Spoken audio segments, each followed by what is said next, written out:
What's up, everyone? It's the Interview Queen Alicia Toot here, and be sure to watch True Heel Heat.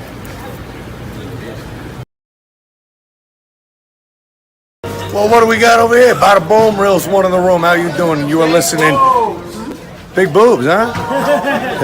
And you are listening to True Real Heat. How you doing?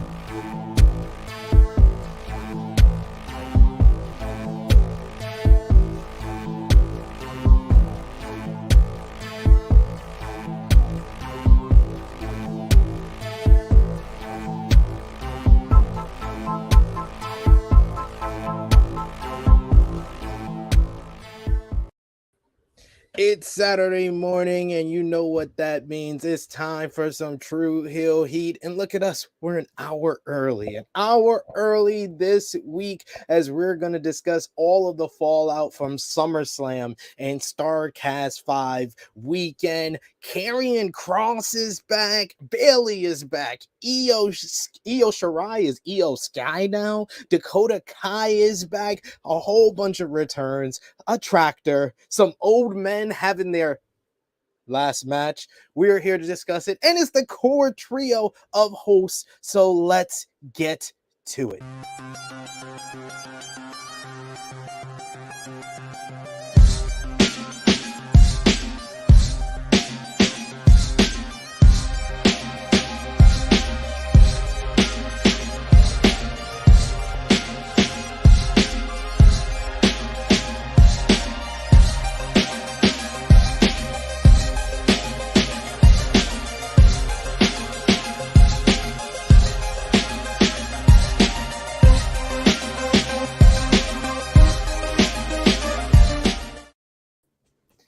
Hello. It is me, the new media forbidden door, SP3. We are live on the True Heel Heat YouTube, Facebook, and Twitter for True Heel Heat 187, returns, tractors, and old men, discussing the latest wrestling news, including the fallout from SummerSlam and StarCast 5 week recap of the weekend wrestling with SummerSlam, Ric Flair's last match, New Japan Pro Wrestling's Music City Mayhem, G1 Climax 32, WWE Raw, NXT 2.0, SmackDown, AEW Dynamite, Rampage, Impact on Access TV, and each of the hosts, see, I'm telling them at the top of the show instead of before the show, or when we get to that part, each of the hosts will give their top 3 choices for their best wrestler of 2022 so far, since we are 2/3 of the way through the year. Perfect time to do it. But of course, I gotta introduce our host. We're coming to us, the beautiful, the lovely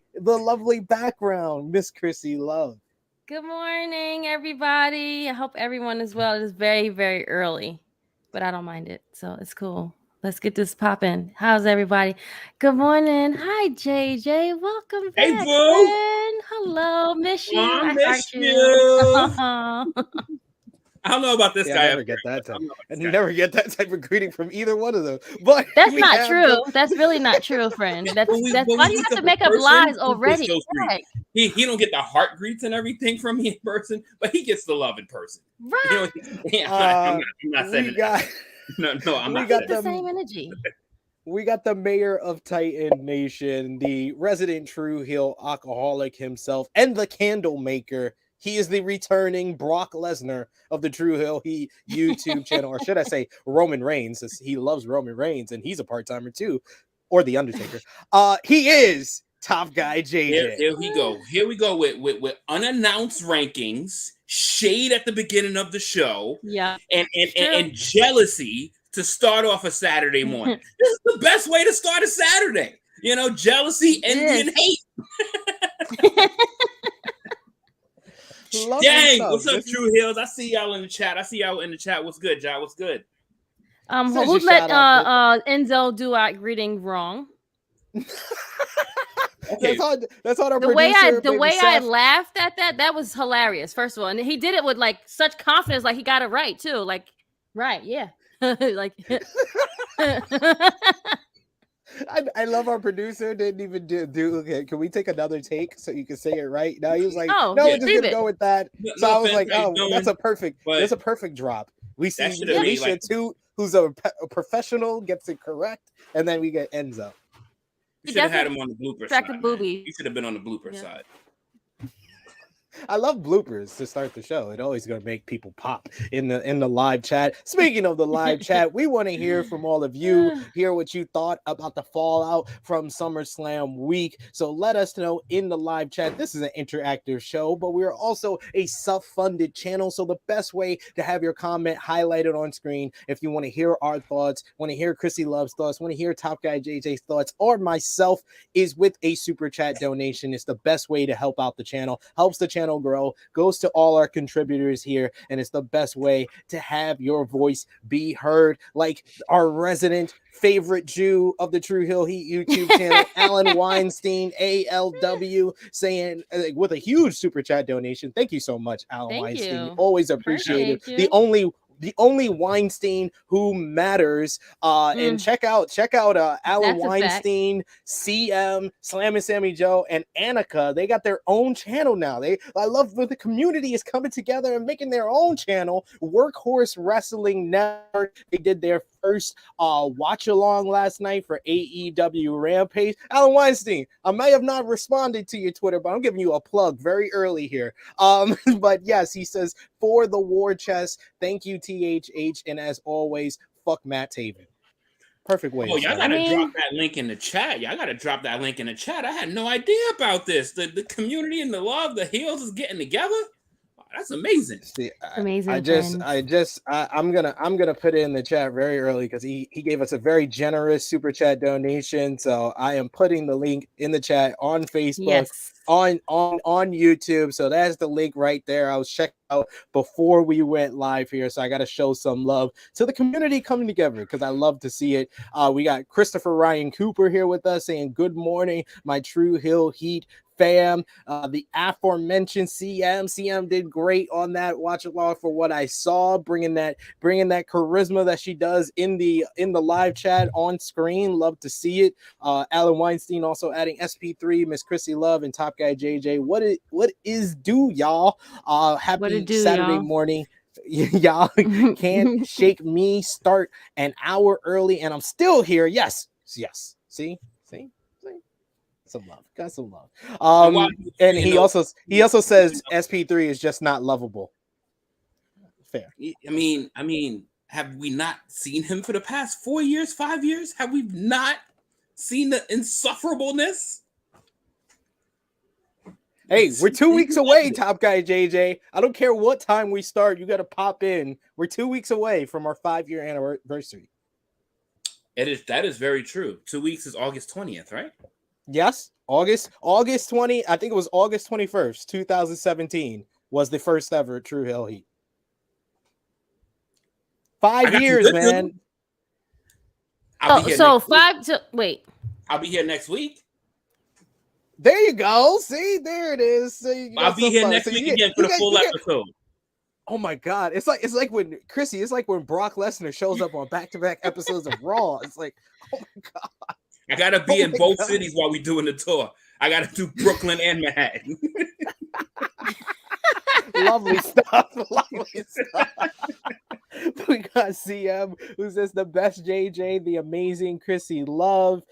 We got Negro Buck Nick Jackson is saying, the OMG, the OG trio is back. What's up, fam? Yes, you love to see it. Noob saying good morning. And yes, follow B with one of the greatest lines in reality television history. Love Island UK season 8 is one of the greatest seasons of reality television I've ever seen. Lick a tit or something. Lick a tit or whatever. That's the quote. Lick a tit or whatever. Wow. If I want to make my significant other laugh, I just tell her, you want me to lick a tit or whatever, and she just starts bawling out laughing. Great stuff. Wow. Okay. You're a liar, an actress. Get the fuck out. We also got we got the Negro Bug saying yes. Shout out to the Workhorse Wrestling Network. We got Ness. See, man, everybody comes out for the OG Cheerio. What? Ness is in the live chat saying Good good morning. shit. Sammy Joe, ALW, and CM just sub to the channel, so showing the love out That's here. And same here. I just dropped the sub myself while he was reading the comments. And we got ALW saying thank you SP3 and everyone for all the love. That's one hell of a plug. So much love. Yes, absolutely. You know how we do here. But yes, we got to shout out, show some love, but of course show your appreciation back. We appreciate everyone who's joining us live. If you're trickling in a little bit late, that is totally fine. Or if you're watching on the fan, that's totally fine as well. Remember to drop a thumbs up on this video. Share this video with all your wrestling fans, friends, and family on all your favorite social media platforms. If you are new to the True Hill Heat YouTube channel, hit that subscribe button, hit the bell to stay notified for all the great content here. We are creeping, y'all. JJ, Krssi, we're creeping to 3,000 subscribers. Hopefully we can get there. I'm hoping by the end of September. That's a lofty goal, but by the end of September, let's hit that 3,000. That's doable. We got the best gang in the world. That's doable. Right. I think we can. Listen, hit that goal by September. I swear to God, y'all will see another giveaway happen on the channel ASAP. Uh-oh. JJ, you know how JJ ALW what them giveaways look like. Just hit them up and let you know what those are. Exactly. You see the candle maker here. We got the True Heel roll call, our top 3 conversation starters on the True Hills group page. We got Stewie Palmer at number 3, number 2, Giovanni Cruz, and number 1. Do y'all want to guess who it is? No. No, you don't care to shout about? No. I mean, I already know who it is. It's Nick Jackson. It's always Nick Jackson. And speaking of Nick Jackson, he's one of our Patreon backers, as well as Vala B, who's in the live chat, Alan Weinstein, who's in the live chat, Alex McCarthy, Professor Chris, Austin K, Slam and Sammy Joe, You My Boy Blue, Yachty, Robert Haynes, Steve, Antoine Rutledge, 5th Generation Carney, Beat Boop, DJ Eric, Ladarius Brown, John, aka Russell Scopes, Dan Snide, Kobe, Toy Morgan, and our newest Patreon backer, John Paul. John Paul, thank you so much for your very generous donation to the True Hill Heat Patreon. We've been becoming more frequent, so if you are a Patreon backer and you haven't checked in a while, there's a bunch of new stuff. There's the G1 Climax reviews. I did reviews of GCW, Black Label Pro from SummerSlam week, as well as New Japan Pro Wrestling Music City Mayhem from StarCast 5 week. So bunch of great stuff to check out over at patreon.com/True Heel Heat. But y'all ready? Let's get into things. Let's go. What we miss. And of course, we're going to start off with WWE SummerSlam 2022, a show that was very newsworthy. A whole bunch of stuff going on this show. Of course, it was highlighted by the main event, Roman Reigns defeating Brock Lesnar in an absolute bonkers last man standing bonkers match. Yes, bonkers, to retain the undisputed WWE Universal Championship. I saw something I'd never seen before. A fucking tractor lifted a ring and Roman Reigns fell out like he was like Crash Bandicoot getting hit by a boulder. It was some white post that thing was like the Mario like it was. Yep, that's how it sounded, like the game, like he was falling off like one of the things that he was trying to jump on.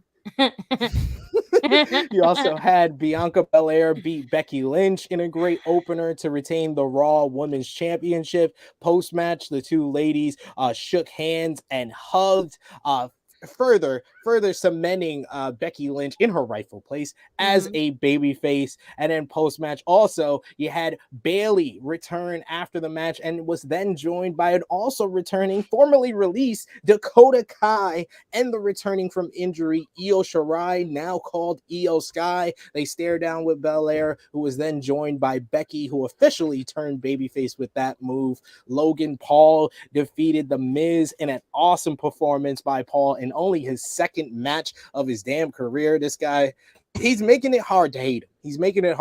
The new Shane McMahon.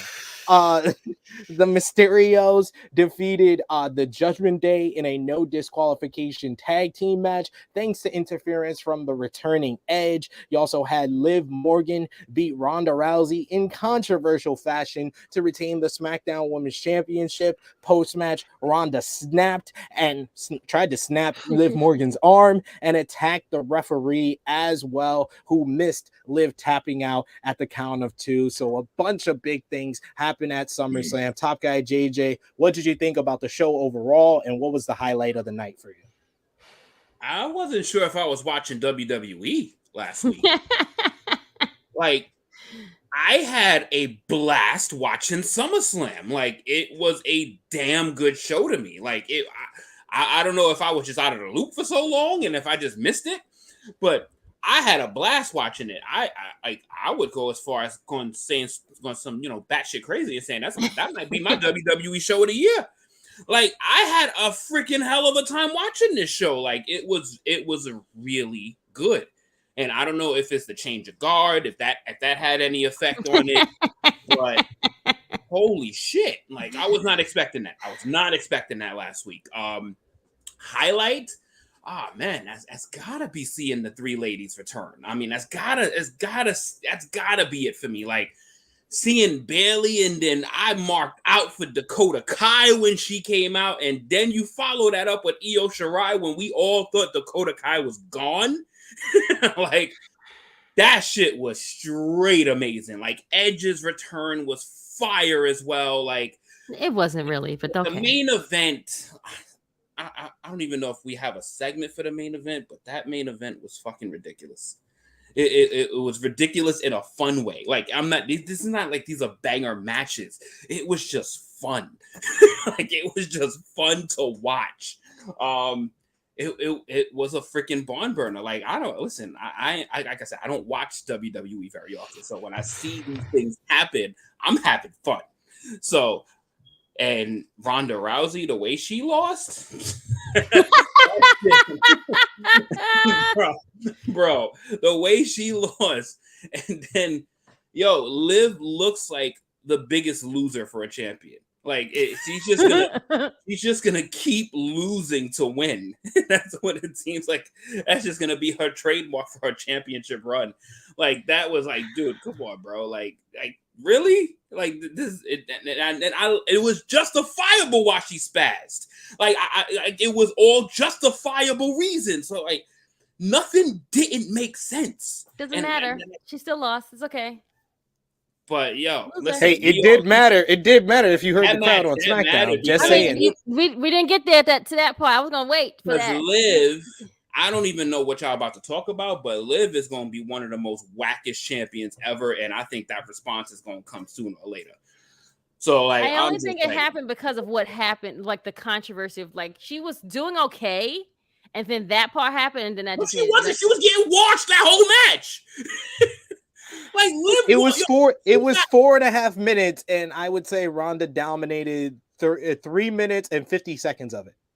That was a long squash until the end.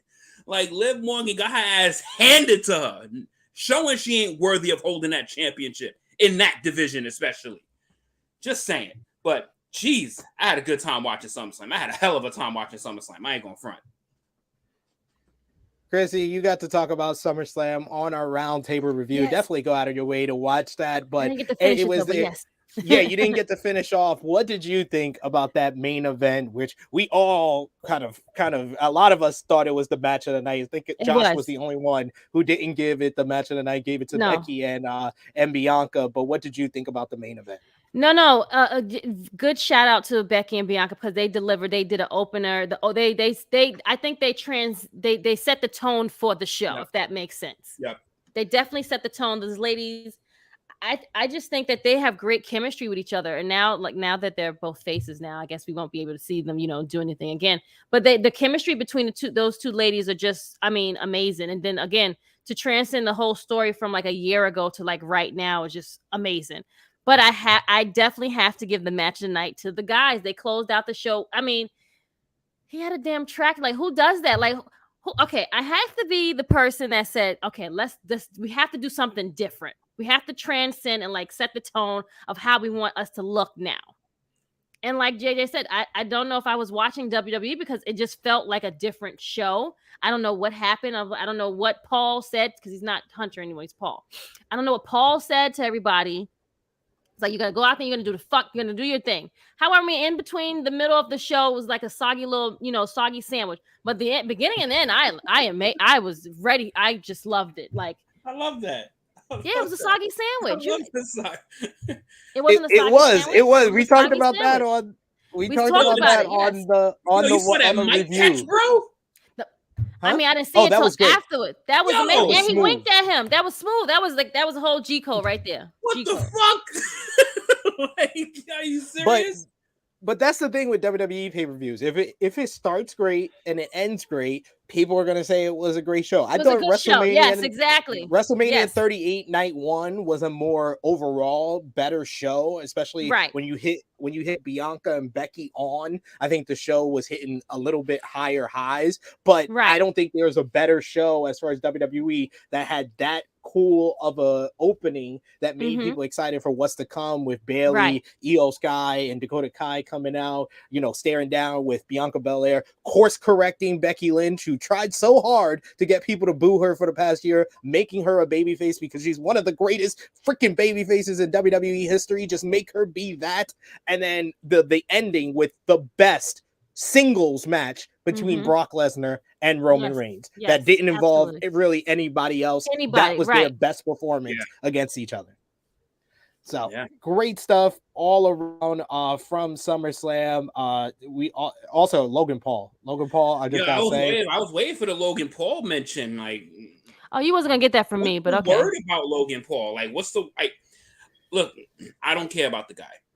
But the guy showed his fucking ass. He did. He has been putting in the work. I can say that. I will give that credit.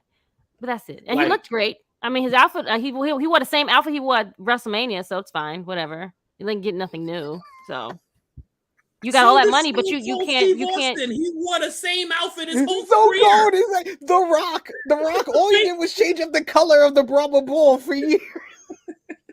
Yo, Krssi is on one with Logan Paul. What did he ever do to you? Did he shoot in your DMs? Oh no, she's froze. I'm not frozen. I'm giving you the blank stare, son.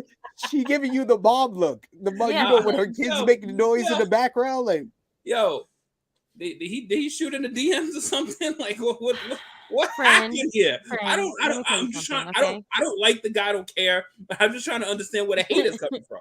Why does it have to be hate? I'm just saying what I've been saying, and I'm going to keep the same energy. Why did you guys why does it have to be hate?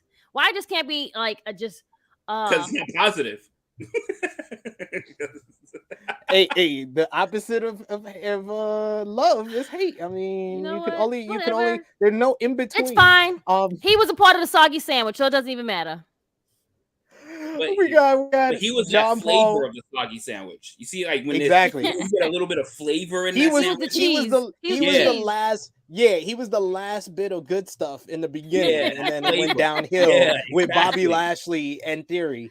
They should have took that match off. I would have liked to see Sheamus and Drew McIntyre from the night before on WrestleMania, and you could have put Theory and Lashley on SmackDown. That would have been the better match. But whatever, that's just me. Yeah, I don't think anybody. No, I agree with that. Lashley and Theory match. I don't even fucking remember that shit. Yeah. John Paul saying, "I love how nerdy this segment is. Bonkers, Bandicoot, and Mario sound effects. Yes, gotta love how we get those references in. We got Ness Skinny Kravitz saying, "This is what I'm here for." The reactions from the OG trio regarding this week's World of Wrestling. Also got John Paul who says, "I really like that character idea. Liv wins cheap often, and eventually the universe forces her to have to align and be a heel. Entitled and angry would love it." I don't think that's a good idea because Liv Morgan is a natural babyface. They just botched that ending. You can't. Yeah, they just messed it up. Yeah, that's just what it was. I said the best ending would be Ronda being DQ'd in frustration because she couldn't beat Liv Morgan. That's how you do it. That's what it was leading to. then the heat of the finish goes on Ronda and not Liv. Yeah. You don't make Liv look like a chump, because obviously I know a lot of you are going to be like, no, Liv should have just beat Ronda. That's not going to happen. No, they wanted two things to do reality. here. They wanted to do two things. They wanted Liv to win, and they wanted to protect Ronda. So the best result is Ronda getting disqualified, because she can't beat Liv, because that puts over Liv. True, very true. Yeah, very true. I mean, but it was crazy is that's how the match was playing out. Right. Like, Liv got out of the armbar twice. She got to the rope twice, and that third time, like, bitch, you just gonna quit, or I'm just gonna snap your shit. Like, that would have been like, oh shit, Ronda's pissed. We fucking over with, because shit, I don't even know if I want to fuck with Ronda, even being a dude, if she's that pissed off. It was like a perfect segue to just pissed off Ronda, and then we got pissed off Ronda, but just with the wrong result. She was entitled to be pissed off Ronda instead of just pissed off Ronda. We have a super chat donation as well from John Paul. Thank you so much, good brother. We always appreciate those. It helps out the channel so much. Saying that soggy sandwich metaphor earns the donation. So Krssi Love earning us a donation from the good brother John Paul. Thank you for that. So we gotta also talk about a lot of the fallout from SummerSlam. You had Becky Lynch suffered a separated shoulder during the early minutes of her matchup against Bianca Belair, and wrestled through the pain. Did she snap it back in? No, there's a picture of her, and I seen it. Like, what? Yeah, I saw it. Yeah. It's like popped out. It did look good. Fightful Select has confirmed the news and saying they were told that Lynch suffered a separated shoulder early in the match and worked through the pain to finish out the match. Lynch is expected to miss. Is expected to miss some ring time due to the injury, though how much isn't certain. The injury did affect the creative plans to some degree, and it was said to be 50-50 on whether Lynch will need surgery to fix the injury. So that picture looked nasty, man. I saw that picture. That shit looked kind of oof. See between CM, Nick, and ALW, when this Logan brothers talk, it's fucking hilarious. They hate that guy. I love it. I love the heat. But I'm a hater though, right? I keep the same energy, and they're just like, I don't understand it. They're haters too. It's fine. It's fine. I wouldn't pick on Jake if he was on fire. I probably walked past him too. Hate. That's hate. Also on Bayley, Dakota Kai, and Io Sky's returns, PW Insider reports that WWE filed the trademark on Io Sky on July 31st, the day after SummerSlam. The company typically trademarks new ring names before the talent appear under the names. It was noted that while Bayley had been planned for SummerSlam before the recent management changes, there was nothing concrete for the pay-per-view. Dakota's deal was put together quickly, and at the last minute, she didn't travel to Nashville until the night before and was kept hidden inside a bus so no one backstage could see her. Appearing on WWE's The Bump, Kai admitted that the return was last minute, saying, honestly, it still feels like a whirlwind to me with everything that happened. It all happened so last minute too. To be talking with you guys is insane to me. Everything that happened since Saturday has been insane. It's been crazy. I think this was the right move, bringing in Dakota Kai, because it was an immediate statement that this is Triple H's baby now. He set the tone. Set the tone for the entire night. And you know what? Good on them for correcting a massive error. Like, good on them. Like, you know what I mean? It's like sometimes when you got to give me the bag too. I'm not just coming back for. Yeah. I need the dollars, the dineros. Yeah. Pay her. But you make a good call by correcting a mistake, and sometimes you got to give that to them. They corrected a big ass error. Yep. Ronda Rousey is, of course, paying the price for her actions at SummerSlam, attacking a WWE official. She was suspended and fined on Monday. The company announced on Monday that Rousey has been in storyline, of course, given a suspension and fined an undisclosed amount, even though there's been some outlets that think it's a real suspension. I did think that was funny. According to Brian Alvarez, Figure4Online.com, the Ronda Rousey versus Liv Morgan match was cut short after a previous match between Logan Paul and The Miz ran long. That match ran for a little over 14 minutes. I'm sorry. The Miz and Logan Paul shouldn't have been cut those 14 minutes. You don't do that stupid ass Riddle Seth Rollins segment. And you don't do a Kevin Owens video package. It was like 50 million. We didn't need Drew McIntyre either. Vignettes we saw on. You didn't need the Drew McIntyre come out with his magic sword like he has, like he's Harry Potter. I was actually fine with that because that builds to the next pay-per-view. That was fine in my opinion. Cut Kane. We don't need to see Kane. He's the mayor of Knoxville. He says all types of stupid shit on his Twitter. We don't need to see him in Nashville. Let him say that shit when the show's over. True. It was things you could have cut. Yeah, absolutely. I agree. And according to PW Insider, Ronda Rousey is still listed as the top babyface on the Smackdown women's roster, while Becky Lynch is now listed as the number 2 babyface behind Bianca Belair on the Raw women's roster, despite her injury. Talking about the business from SummerSlam, when WWE held their SummerSlam pay-per-view last weekend, WWE announced an attendance of 48,449 in attendance, and it was closer.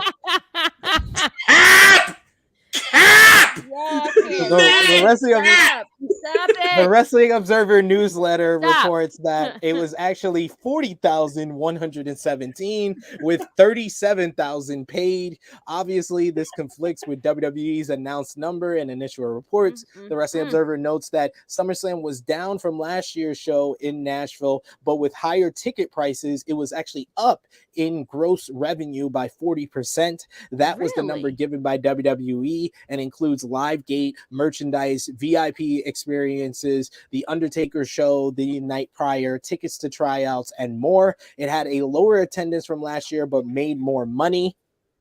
The clip of Brock Lesnar lifting the ring with a tractor has 20 million worldwide views on all social media channels.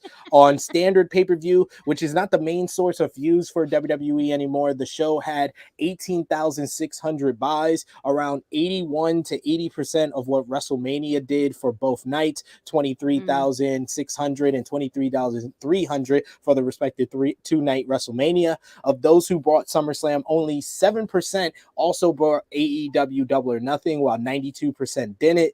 The SummerSlam had 550,000 Google searches, the same as UFC 277 from the same night. The last time WWE and UFC went head-to-head, UFC 276 had 2.3 million searches, while Money in the Bank had 200,000 searches. Interest in SummerSlam was higher than last year with 500,000 searches. So overall, the business sounds good. It was also the most watched SummerSlam, exceeding last year's amount. So overall, it seems like the business was good, despite a couple of different things with Becky Lynch getting injured. So a success for WWE SummerSlam.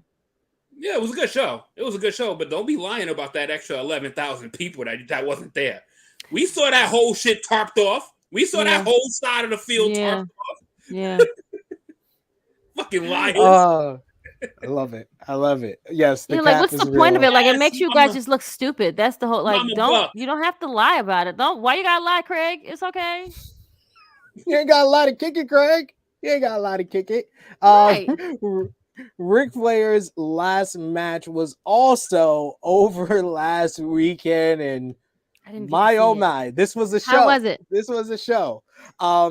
I was both entertained and scared at the same time, and that had all to do with the main event of Ric Flair's last match. Ric Flair teaming up with Andrade El Idolo to defeat Jeff Jarrett and Jay Lethal, with Flair pinning Double J with the figure 4. Flair was out of it after taking a suplex from Jay Lethal. This man didn't get up off the floor. At one point, they tried to give him brass knuckles, and his hand was shaking too much.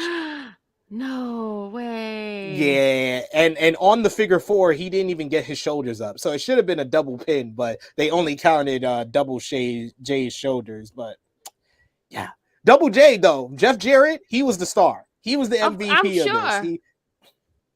He looked just like Double J from TNA. Jay Lethal was good. Andrade did good to not overshadow, his father-in-law. So good stuff all around. Really, the highlight of the show was Rey Fenix beating Taurus, Bandito, and Laredo Kid in an absolute spectacular four-way bout, highlighting AAA. You also had Josh Alexander and Jacob Fatu went to a no contest after Matt Cardona and Brian Myers of the Major Players interfered.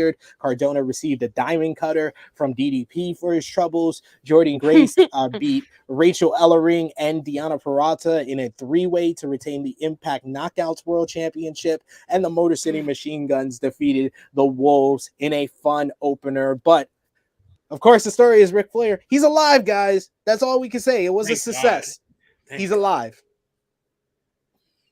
that whole event scared the shit out of me, yo.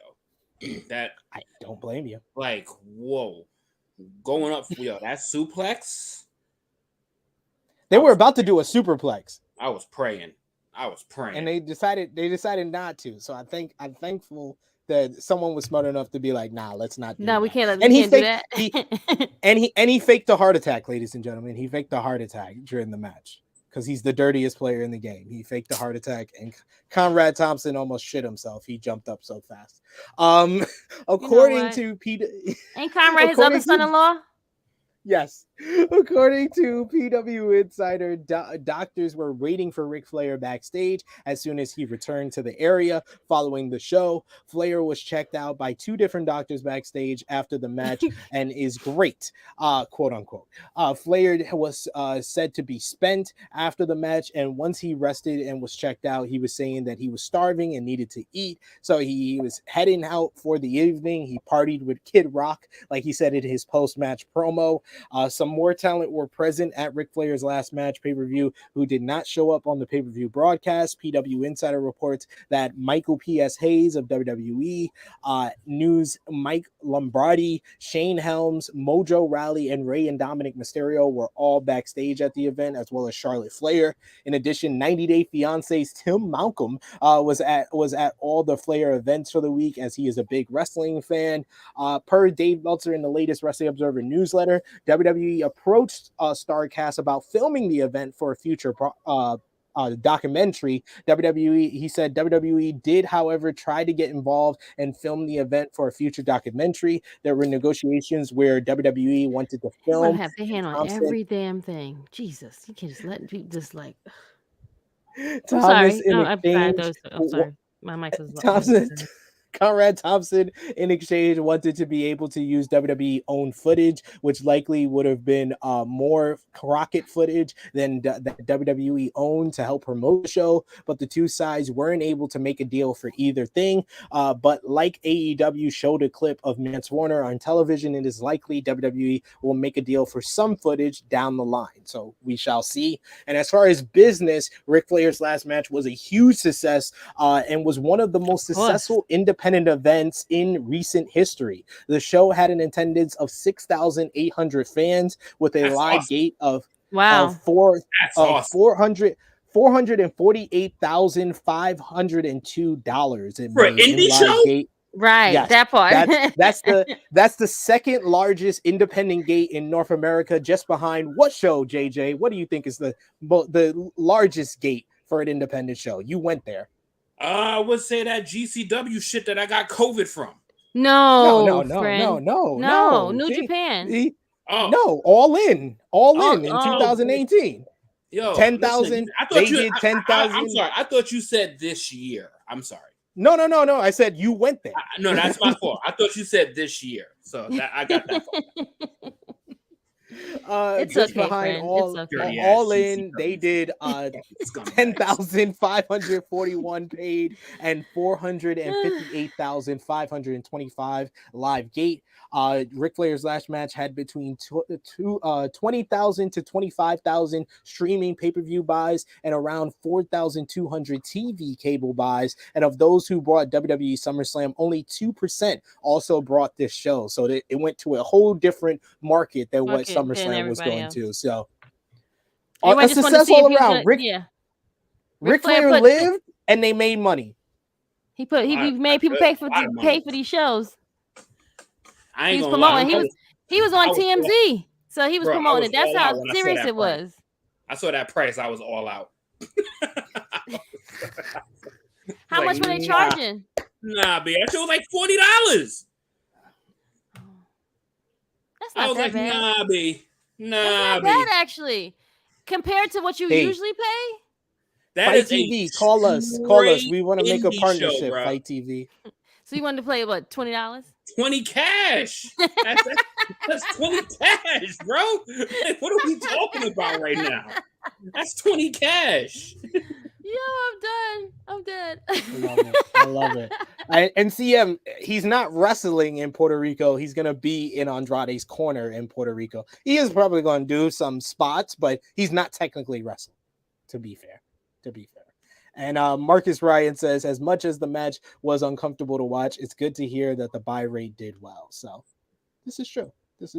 All things considered, Ric Flair's last match can be viewed as a success. Moving on, I think this is the earliest we've ever done this. We're going to talk about Raw, because Raw was actually fucking good for once. They had a huge rating, their highest viewership, guys, since 2020, since the first show after the pandemic. They did 230 million viewers, and the show was featured Becky Lynch.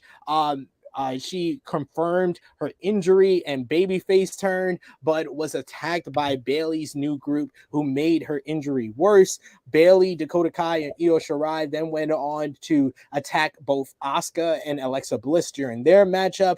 Then Bianca Belair and Io Shirai went to a no contest after a huge brawl between the two groups, between Bayley's new stable and Belair, Asuka, and Bliss. There was also a highlight and a renewed focus on the United States Championship with two really good triple threats, especially AJ Styles defeating Mustafa Ali and The Miz in a very fun bout with one of the best finishes I've seen in WWE this year. Ciampa also defeated Chad Gable and Dolph Ziggler in a good three-way. This led into Ciampa versus AJ Styles.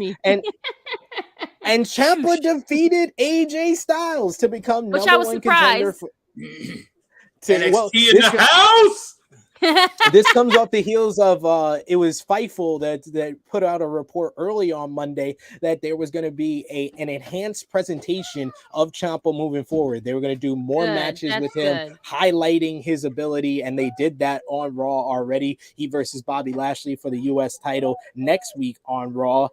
You also had Seth Rollins. He defeated Montez Ford in a very good matchup to continue the downward spiral for the Street Profits. The Usos defeated the Mysterios in a rock solid main event to retain the undisputed WWE tag team titles. Post-match, the Judgment Day attacked the Mysterios, but then Edge came out and to attack his former group and wound up spearing Dominic Mysterio, or should I say Sub Mysterio, with the way he's been getting beat up by Rhea Ripley lately. But that's besides the point.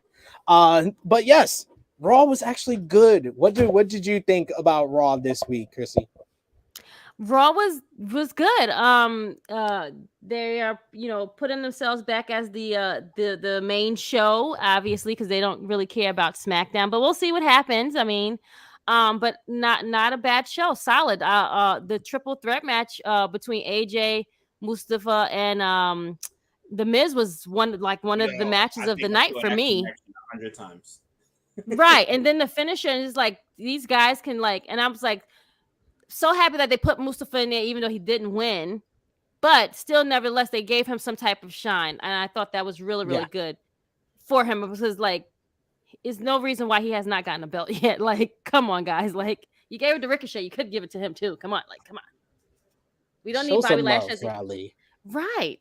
But yes, that I think that was one of my matches of the night. But solid show. What did you think? You said you watched some of the highlights, JJ? Yeah, of course, some of it actually. I'm skeptical still, but it's kind of luring me in slowly. I think I probably watched 45 minutes of Raw. That's a lot of progress. That's a lot of progress. From 0 to 45, that's progress. So I mean, I saw that triple threat match. That was fucking fire. Like that's fucking transition at the end from that motherfucking 450 right into that clash. Mm-hmm. And then that Champion Styles match was really fun. See, again, that was a fun match to watch. It wasn't a banger, but it was a fun match to watch. Like it had its moments. I'm about 2 weeks away from being over it with this Edge and Judgment Day shit already. I'm literally there. Like I'm right there almost already. This chat keeps getting spammed by this question. I see it in my chat and it keeps getting spammed. It's okay. If you don't pay attention to it, yeah. It's better if you don't pay attention to it and they go away when you don't give them attention. But yes, I don't like you talking crap about my dear friend of the Judgment Day, Damian Priest. Yes, my dear friend, because I interviewed him yesterday. Look at that smile. Look at me. Look at me and Damian. Oh, you look so happy. Look at Larry Morgan. You look like a little happy school kid. You look like you got your first assignment. Like a teacher, he's on Zoom class. Interview a professional wrestler. Yay, Mr. Anderson. Who is it gonna be? His name is Damien. Oh, cool. How tall is Damien? Damien is over 6 feet tall.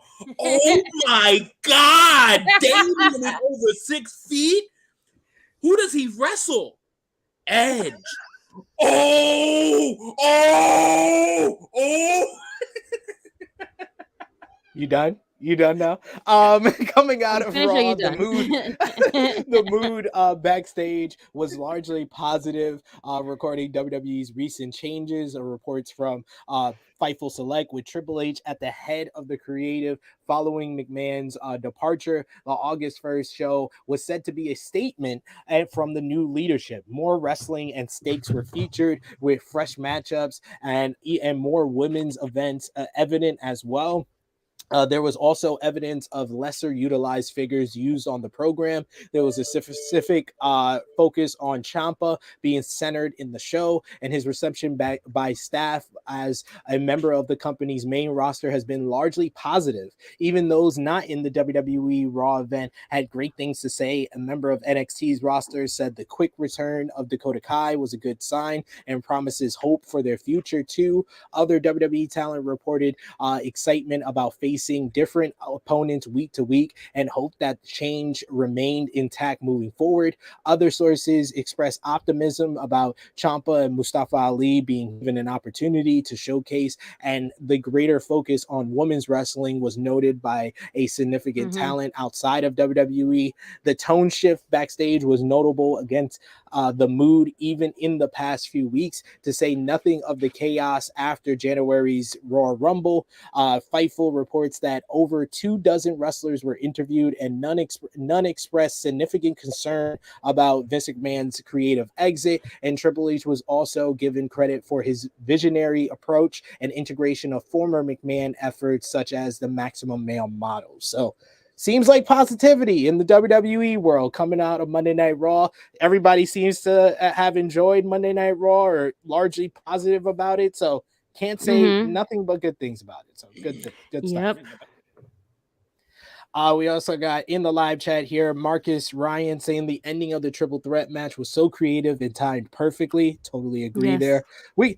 Everyone, all of our great contributors are showing up in the live chat for the OG trio. We got Wendy in the live chat saying, hey everyone, I am waiting for that Asuka versus Io. That face-off would be crazy. Paul, I'm like, why was Asuka not around? Like, this is not fair. Like, she should have been a part of like this whole like.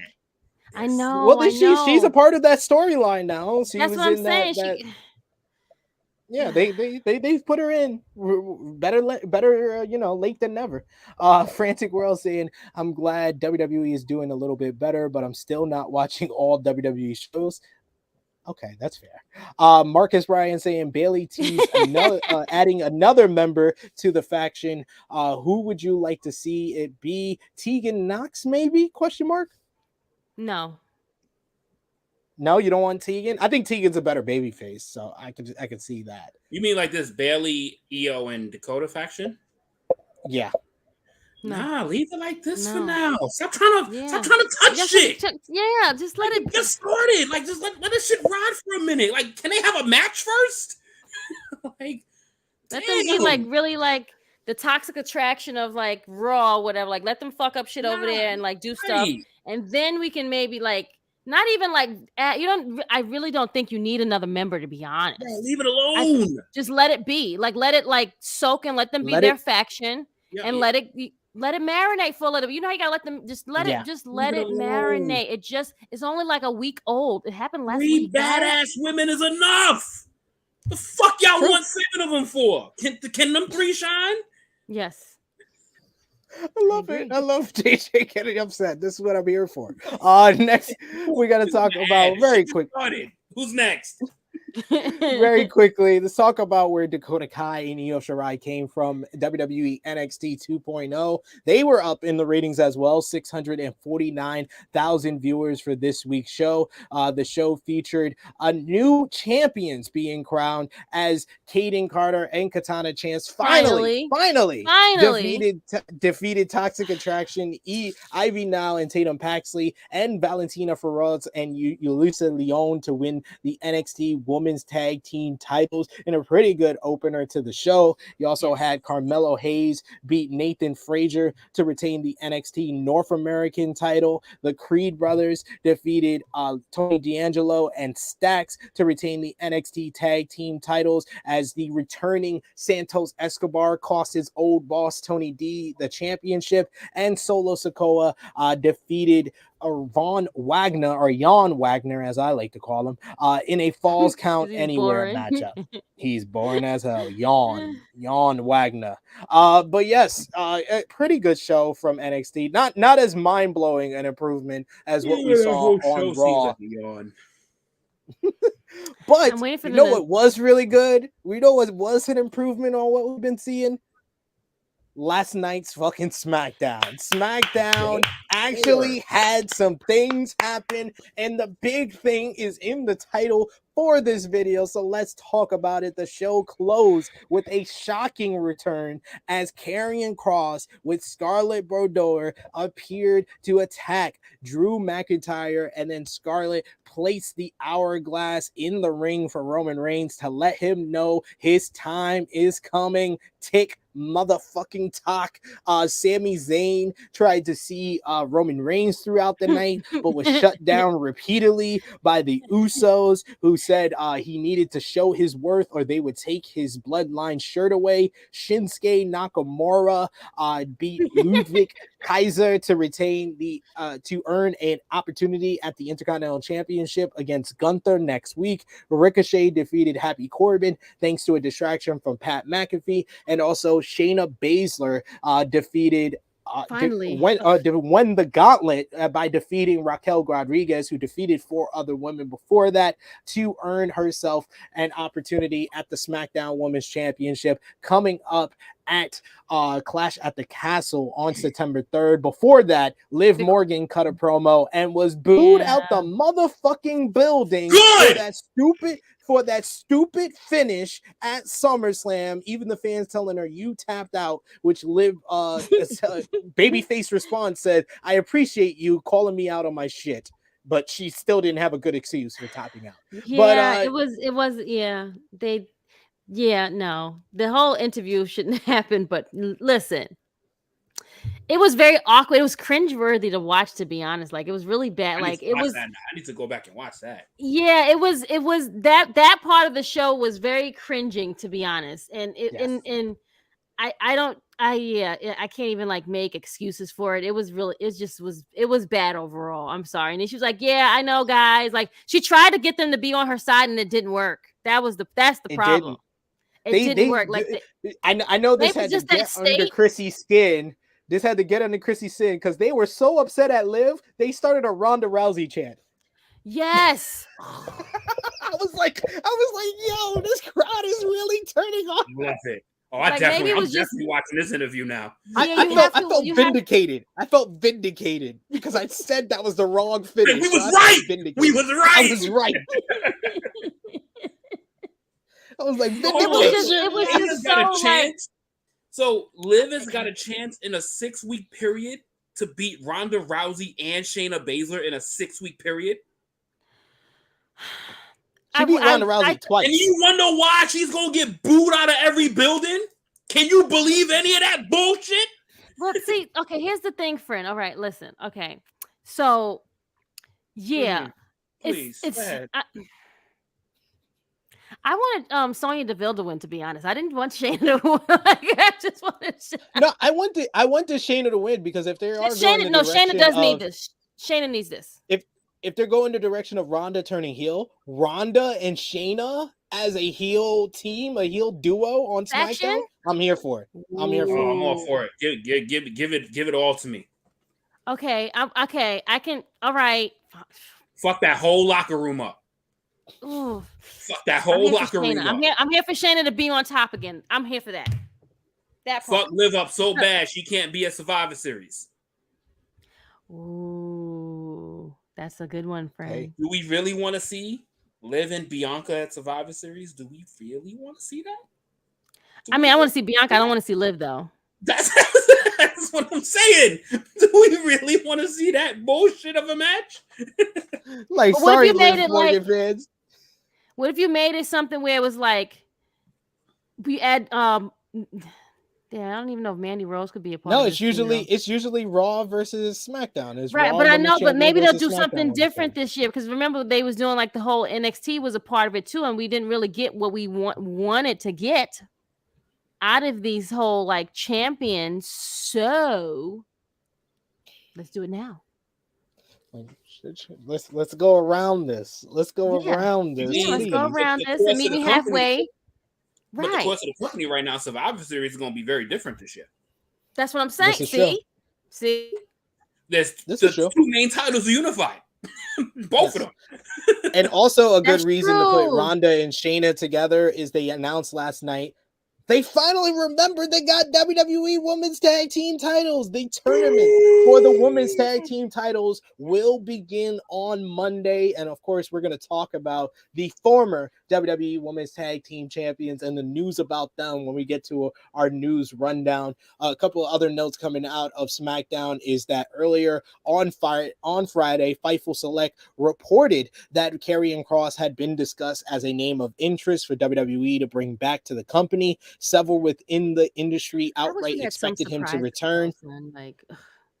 Let's just let. I mean, I know they need jobs and everything. It was a surprise. No, because all they said in this Fightful Select report was that he was a name of interest for WWE to bring back. No one expected him to come back on this show. They were just like, oh, maybe they will bring him back. We'll see what's gonna go. And then it shows up the same day the report came out. True. So yeah, okay. Several within the industry outright expected him to return, and one source indicated they believed it was already in the company's plans, though we've yet to confirm that whatsoever. Fightful were able to confirm that his name had at least been discussed on WWE's end, and Kross was booked for an ROH appearance at Supercard of Honor earlier this year before the company's regime change, and was contacted by AEW that he passed on a match against Wardlow. Kross also worked for Major League Wrestling and New Japan Pro Wrestling dates since his 2021 WWE release, and Kross was brought up to the WWE Raw roster, of course, last year without any major creative plans and without his wife Scarlett Bordeaux, who had been an integral part of the act. After being repackaged with a highly criticized presentation, he was released. Triple H had booked Killer Kross to be a top star in NXT, winning the NXT championship twice, and they've not at that time Fightful had not heard what that means for Scarlett Bordeaux, but as we saw last night, she was with Karrion as he attacked Drew McIntyre to close the show. Fightful reported that that day that WWE had interest and had discussed bringing Kross in, but now they have a new report that among the pitches that Fightful learned is that Kross would be inserted into Drew McIntyre and Roman Reigns feud and be involved in a match for one of Roman Reigns' world titles as opposed to both.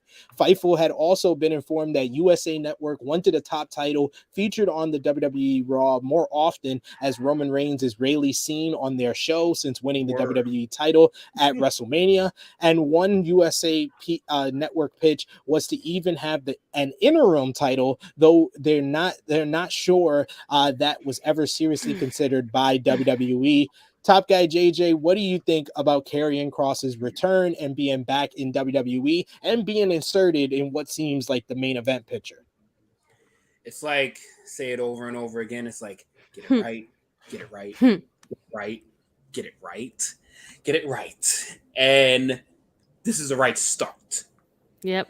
It's not some bullshit gimmick. It's not some shit that they're trying to create.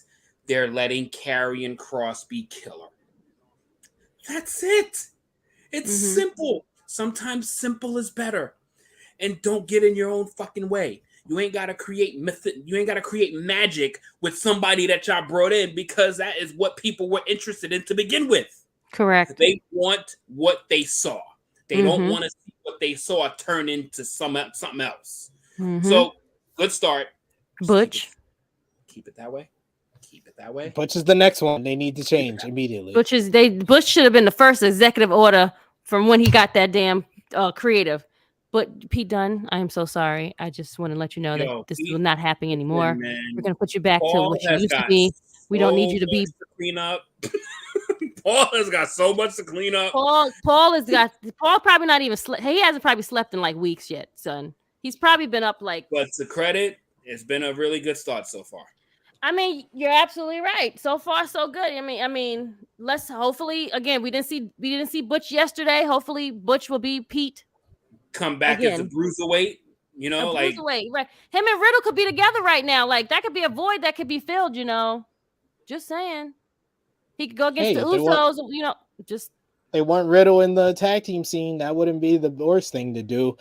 We got Frantic World who says it's good that Karrion Kross and Scarlett are with WWE again. It's weird to see them back, but I'm glad they got to work with other wrestling companies. They were on Ric Flair's last match, and now they're on Smackdown. That was great. Right. That was great. That's what I want to see. I want to see more stuff like that. This is all good. Yes, I actually enjoyed all of wrestling yesterday. That's rare I say that. My question is, will that be allowed to, like, you know, because I could have swore, like, you know, Kross had like other commitments outside. Will he be able to still do those commitments? Apparently he's going to still be able to do his meet and greets that he already had scheduled. So that's a good thing. Okay, I guess so. All right, fine. Hey, he got a pizza. He got a pizza what he could fulfill. Exactly. Like at least he could do something. You my boy Blue talking about Bayley stable, saying maybe Candice LeRae. She needs something to do when Johnny comes back to challenge Ciampa for the US title. A lot of people are already booking him to go against Ciampa again. They're like, do it again. Y'all the same people who complain about Brock versus Roman 47 times. Right. Y'all want Ciampa and Gargano another 8 times. Oh no, it's the first time in the WWE. First time. No, they were acknowledging NXT championships on commentary. And I think the biggest news from SmackDown, Roman Reigns said hospital, not medical facility. Just wanted to mention that. Big things are happening. Huh? No, yeah. He said the wise man is in the hospital. He's in the hospital, not a medical facility. Your boy Blue also adding, I was dying laughing at Liv getting booed. These fickle fans propped her up as the flavor of the month just to tear her down when she got to the top. True. Oh my God, they did that. Y'all are funny. Y'all are funny as fuck. I love y'all. No, wait, is this the whole Liv thing still? Yes, I love y'all. This is not true at all. It's the result of a fucking wash that she was a part of, that she was a victim of, and she still gets to hold the title over her shoulder 5 days later. See, I say it to you, JJ, because I already said this to Krssi.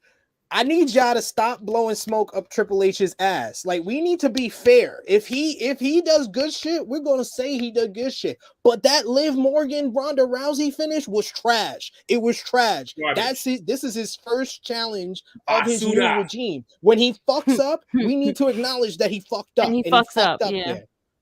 Basura. So stop thinking that Triple H is the glory on glory. The same thing with Tony Khan. When Tony Khan do some fucked up shit, we keep the same energy. Some fucked up shit. We're gonna keep that same energy. Like, we gotta stop blowing, because that's the only way they're gonna get better is when we call them out on their shit. We got Marcus Ryan suggesting War Games at Survivor Series. Hey, he's bringing NXT stuff up to the main roster. Listen, I'm not mad at that part. I would love to see War Games and on the main roster. That would be great. Be a cool concept. Change up Survivor Series, because Survivor Series has been a dud for it's the worst of the big four. It's the worst. Sure. They don't even get they don't even care about that pay-per-view, to be honest. Have you been working on your War Games call, Krssi? Yeah, who's gonna do it? I have to work on it. Who's gonna say War Games? Right. We got Marcus Ryan. Triple H got to be careful if he say it, because he got to say it with a lot of caution. Marcus Ryan preaching to the choir here, because this is exactly what I thought. What if Sami Zayn teamed with Kevin Owens again to fight the Usos? I was thinking the same thing. I was like, Kevin Owens ain't doing shit. Give us Kevin Owens and Sami Zayn as a team against the Usos. But no, I like him being the honorary Uso. It's so funny and stupid, but I want them to let him think that he's a part of the group. Like, that's the whole point of making it. It makes it stupid, but it's good stupidness, if it makes sense. But I get you. And he the disappointment on his face was just like, I felt so bad for him yesterday. John Paul showing some love to Top Guy JJ, saying, I like the energy from the big fella on the bottom of the screen. Okay, that's nice. Nice to meet you too, John Paul. He calling you Big Shaq Diesel, the big fella. We got Marcus Ryan saying, so first fall for the Universal title, second fall for the WWE title, talking about the match at Clash of the Castle. If Karrion Kross is involved, then why not? If that's going to be their way to split the titles. Because Roman can win one, he could continue with the Universal title and then have Karrion win the WWE title. I'd be all for it. I'm just saying, if the booking was gonna be like this at the start of the unification conversation, this unification would have never happened. Because the booking for this unification has been utterly atrocious since he's won since he unified these titles. It's been god awful. I agree. I definitely agree there. And we got Vala B with the super chat donation. Thank you so much, Vala B. Always appreciate your love and your donations to the channel. And of course, bring those more coming in so we can hear from all of you guys. Vala B saying, I'm glad that WWE fans don't really watch other wrestling, so Kross is more or less safe because release run was sad. Suzuki turned him into a chump. Yeah, Suzuki called him a young boy at New Japan. That was great. That was great. He basically said, you suck, young boy. Love his Suzuki. Love Suzuki controlling his narrative. We also missed last night. We had AEW Rampage. Jon Moxley defeated Mance Warner in a terrific bloody brawl to open the show. Great way to introduce Mance Warner. I thought that was really good stuff. You also had Konosuke Takeshita. What time did it come on? Came on at 10 p.m. the same time it always comes on. Okay, sorry, never mind. Go ahead. I was not there, so I was like, maybe it's not coming on because it was coming on. Sorry, it's okay. Never mind. It's okay. I watched it tonight. It's all right. No worries. Konosuke Takeshita beat Nick Nemeth to get ready for tonight's Battle of the Belts. You also had the debut of Madison Rayne, who beat Layla Gray in her AEW debut, and then was challenged by Jade Cargill for the TBS title coming up at Quake by the Lake this Wednesday on Dynamite. And then in the main event, you had Swerve Strickland and Keith Lee defeat Tony Nese and Josh Woods in a Friday night street fight. So good win for the AEW World Tag Team Champions, but definitely go out of your way, Krssi, to watch Moxley versus Mansoor. That was great bloody stuff. Great bloody stuff. Moxley's I swear, every match Jon Moxley has, he gets is his blood like really thin? Like, does he have blood thinners? Because he's always leaking. I swear, he just takes a headlock and he starts bleeding. Like AEW every match. AEW Dynamite was very noteworthy this week. They had a lot going on this show as it featured the return of Adam Cole and the Undisputed Elite. But Cole quickly revealed his true intentions was to portray the Young Bucks and oust them from the group due to them not wanting to pick Bobby Fish for the Trios tournament. However, Hangman Adam Page with butterflies on his pants came out to make the save and further teased his reunion of the Hung Bucks with Matt and Nick Jackson. Chris Jericho defeated Wheeler Yuta in a very good main event to move on to face Jon Moxley at Quake by the Lake next Wednesday. And in one of the best matches from the women that I've seen on Dynamite in quite some time, Dr. Britt Baker, DMD, and Jamie Hayter beat Thunderstorm in a damn good tag team bout with Hayter pinning Storm. How did you like that, Top Guy JJ? That match was fun. That was a good match. Like, you know what's crazy is that the entrance was cool, and then the crowd started to die down a little bit, and then they saw some of that offense from Jamie Hayter, and then the crowd just went ape shit yet again. Like they got back up real quick, yo. And that is women earning the fans' respect and their love during the match and not asking for it. They went out and they fucking earned that shit because that match was fucking fire.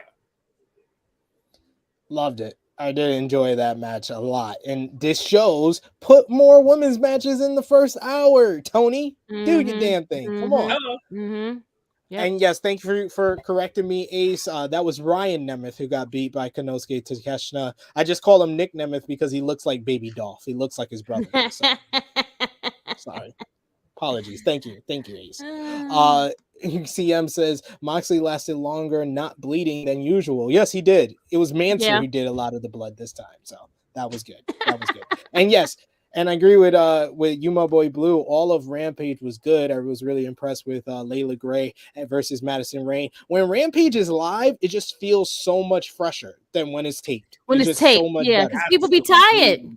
Absolutely. It just doesn't feel like you're watching a live product. It feels like you're watching something pre-done when it's pre-done. Like it really feels that way. It's real, yes, for sure. Also missed during the week, New Japan Pro Wrestling Music City Mayhem. Jon Moxley defeated El Desperado in a crazy no DQ matchup. He got skews being stuck in his head, and he dropped El Desperado on a board full of cut up aluminum cans. That's all I gotta say. And look at Moxley. Look at Moxley just bleeding everywhere. He just be reopening the same cuts, I swear. Reopening the same damn cuts. You also had Kushida and Alex Shelley went to a 20-minute time limit draw in an excellent bout on this show. Hiromu Takahashi beat Blake Christian in an awesome matchup. Fred Rosser beat Big Damo to retain the New Japan Pro Wrestling Strong Openweight title, and Davey Richards defeated Rocky Romero to retain the MLW National Openweight title.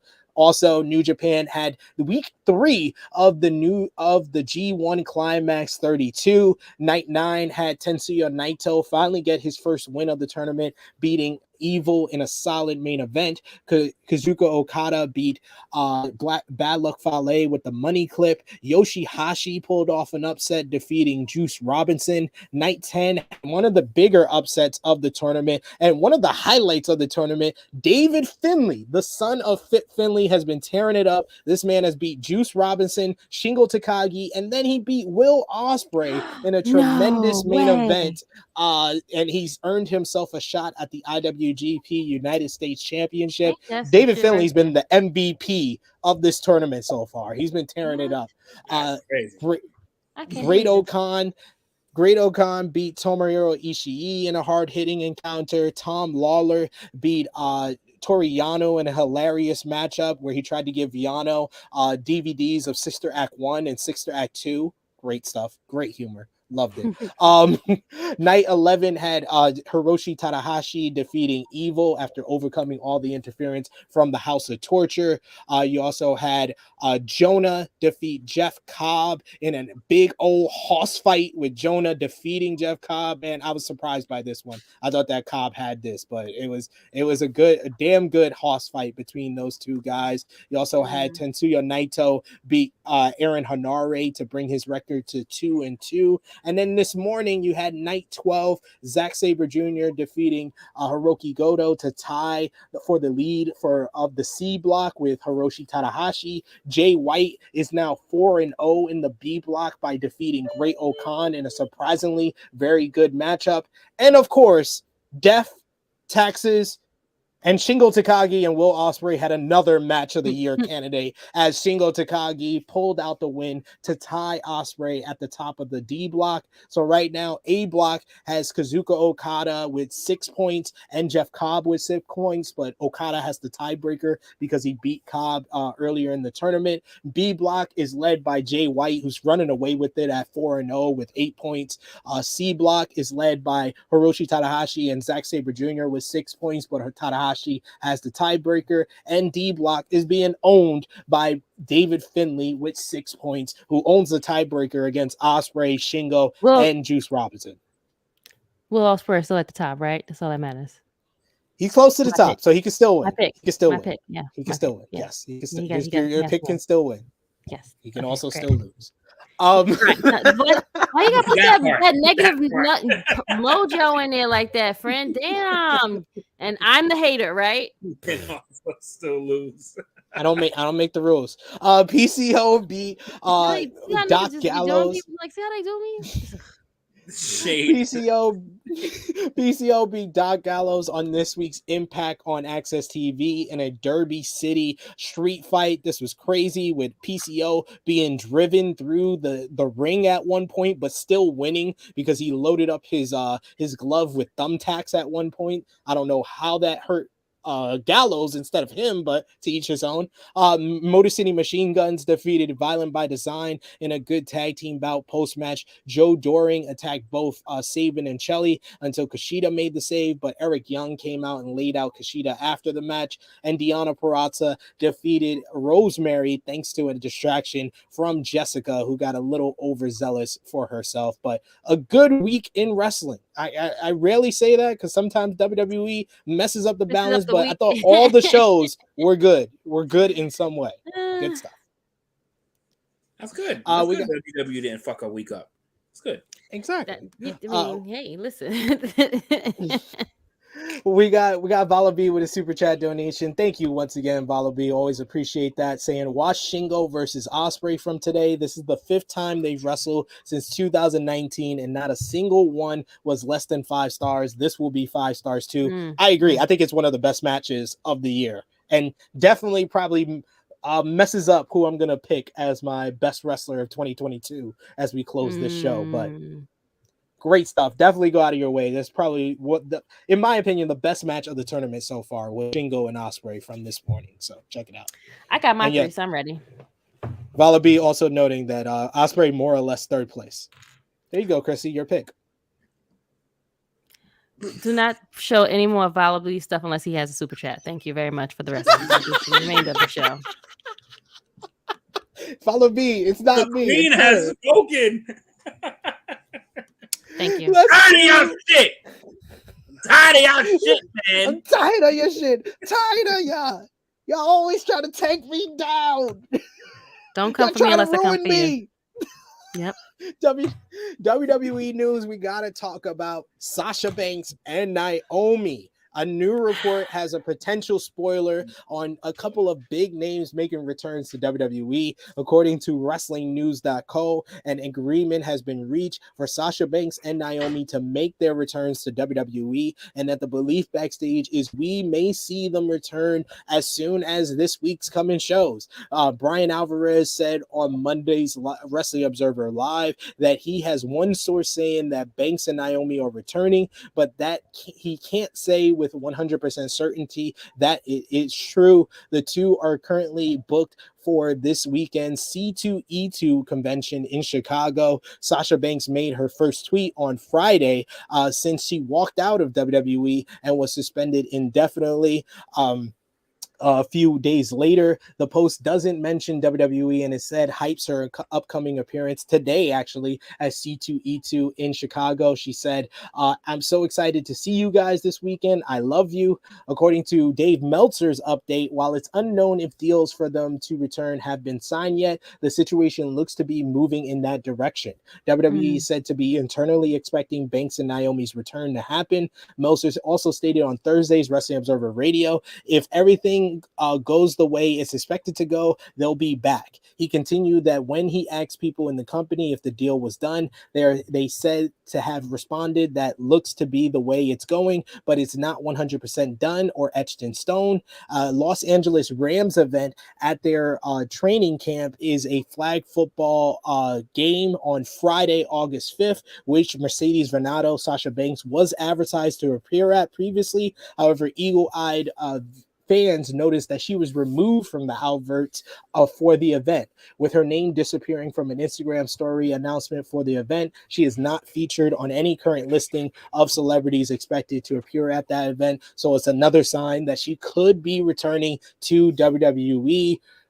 Krssi Love, do you want to see Sasha Banks and Naomi return, and how would you like to see them return? I want my girls to succeed. I would love for them to come back. I don't want to be spoiled and say, hey, they're coming back and they'll be back. Give me the whole Bayley effect. I love the news people. I know they have jobs to do, but I want the suspense to I want to mark out some oh my God, type shit. I hope that the girls do come back and it will be them and Bianca. And then you have Bayley and Io and Dakota. I think that would be a banger of a 6-man tag match. I think that would be fantastic. I want the girls just to be happy. I want them to get the validation that they're supposed to get and be treated the right way. They wasn't being treated that way before. So yes, I want them to come back. I hope they get a good, get what they all deserve. Yeah, what about you, Top Guy JJ? I think it needs to come back with conditions if they do. I think it needs they need to get minimum, because this always happens with particularly Sasha in particular. At least 6 months to a year projection of what's going to happen over the course of her booking, because there's always that honeymoon phase at the return, and then it goes all the way downhill because they got nothing creative for her. So I think, and then also let her have some creative ideas. Let her insert her creative mind to see what she can come up with, instead of kind of dunking on creative. Let's see what they come up with together and see what happens, because the honeymoon phase is always great. She comes back for a month, things are great, and then things go all the way downhill. And then secondly, and this is the petty clause. This is the petty one. Petty clause. They come back and they get their pop and they get their adulation, but the following week, I want a public apology from Michael Cole. Oh, that's not happening, friend. That's definitely not happening. That's my pet. That's my petty agreement. We all want that. That's not happening, friend. Michael Cole will tell him to kick fucking rocks before that happens. An apology on commentary from Michael Cole. I do too. He should have been gave them one, but nope. He should have been gave them one. Just like how Brock was unprofessional on the left, and then he came back all foolish. It's all stupidness, to be honest. The first one is the more important one to me of that long-term booking to keep them satisfied. That's the more important one. But the other one I said was the petty one. I'm all for the petty. I'm all here for the petty.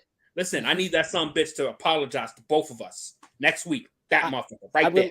I would like them to kind of sit down with WWE, work out some plans for them to return, and I would love the CM Punk John Cena moment that we got in 2011, like the winners of the WWE Women's Tag Team Tournament, whether it's like Ronda and Shayna, whether it's Bayley and Dakota, or Dakota and Io Sky, or Io Sky and Bayley, they win the titles, and then the rightful champions Sasha Banks and Naomi show up, and we get our title unification matchup. That's what I would like to see. And then build it up, build them up. Gotta mean something when they're done with that. The problem is the aftermath. It's always been the aftermath. Like the booking leading to it has always been fine. It's always afterwards. The shit just fizzles out, dies out. It's gone for a couple weeks, and then we have the most meaningless title qualifying match, and it's over. Nothing. Yeah. Absolutely. We got Romeo in the live chat with us saying JJ trying to give Vince a heart attack watching at home. He's the new manager as he's knitting a sweater in his retirement. And Romeo says that's what yes, he is. Instant story that makes the titles feel important for once. Yeah, that would be great. That would be wonderful. Please. Yes. So I think a title unification might be one way to, do that, make the titles important for once, but continue on that afterwards. Yeah, like JJ said, it's always the follow-up with WWE that really is the thing that matters the most. But yes, speaking on Tuesday's edition of Wrestling Observer Radio, Dave Meltzer discussed the changes being made to WWE roster, with Triple H now running the creative and talent relations side of things following Vince McMahon's exit. According to Meltzer, while people on the WWE roster are generally positive regarding the recent changes, there are some talent who are worried they are going to lose their spots under the new regime. Additionally, Meltzer noted that it's going to be about several weeks before everything under Triple H's new creative vision is positioned on TV. I don't know who that could be talking about, but the people that I immediately thought of is someone like Bobby Lashley losing the U.S. title to Ciampa, or someone like Randy Orton, who's injured right now, coming back, and his status kind of going down a little bit, even though he's one of Triple H's boys. So I don't know who's that referencing to, but very interesting that people are worried about it. I mean, you should be. Love Patrick Bell with cough, Charlotte. That's it. I don't know about. I mean, it's all possible in these streets, man. But I mean, I can't get. I don't think. Yeah, that's one of the top. Disappointed in what I don't see. So, I can't buy too much into it until it actually happens, and then we can react to it. But I'm not going to sit here and get disappointed or speculation. Wait and see approach. Definitely. More fallout from this change, though. PW Insider has a report on some new changes in WWE and the loosening of certain past restrictions in the company with the recent changes at the top. Triple H becoming the new VP of Talent Relations and Head of Creative. According to the report, WWE has loosened restrictions for talents when they cut promos, which will apparently allow talents to improvise more and have more creative freedom in the ring and in promos. Additionally, the report also noted that a significant portion of the Drew McIntyre versus Sheamus Donnybrook match that took place on last week's SmackDown was called In the Ring, which is said to have helped make the match great. Usually it appears WWE has most of the match spots laid out before it takes place versus calling it in the ring and improvising a little bit more. It makes for a better match. And more into that, more of the stuff that they are changing. The Wrestling Observer newsletter reports that WWE has relaxed its policy regarding using certain words on air now that there is a new regime in control. According to the report, wrestler and wrestling are no longer considered dirty words. Previously, talent couldn't use those words on air without prior authorization. The change is considered to be positive by those backstage. In fact, it's said to be a more positive and fresh vibe overall among the talent, with some still taking a wait and see approach. Like JJ said, the atmosphere backstage is said to be relaxed and calm, and women feel there will be more focus on them. Although, as noted, some are worried about their spots due to Vince McMahon not being in charge anymore. But Triple H is said to be someone who comes across as though he cares about talent. And we've heard it. We've been hearing it over the couple of weeks. Michael Cole saying WWE fans instead of WWE Universe. We heard Roman Reigns say hospital instead of medical facility. So there's no banned words. If you're worried about the spoon-fed mentality, good. Because that means we're washing out the weak and we are washing out the lack of creative. Like, do you understand? Like, Drew McIntyre has been like mediocre in the promo game for the majority of the year. When he came on SmackDown and hit Sheamus with that, when have you become such a bitch? it's the simple shit that you're allowed to just twist on your own. Mm-hmm. It matters to the people that are not mic masters. So that's the shit. Like, if you're able to, put your own spin on it and not look, I need help with this. What's on here? Good.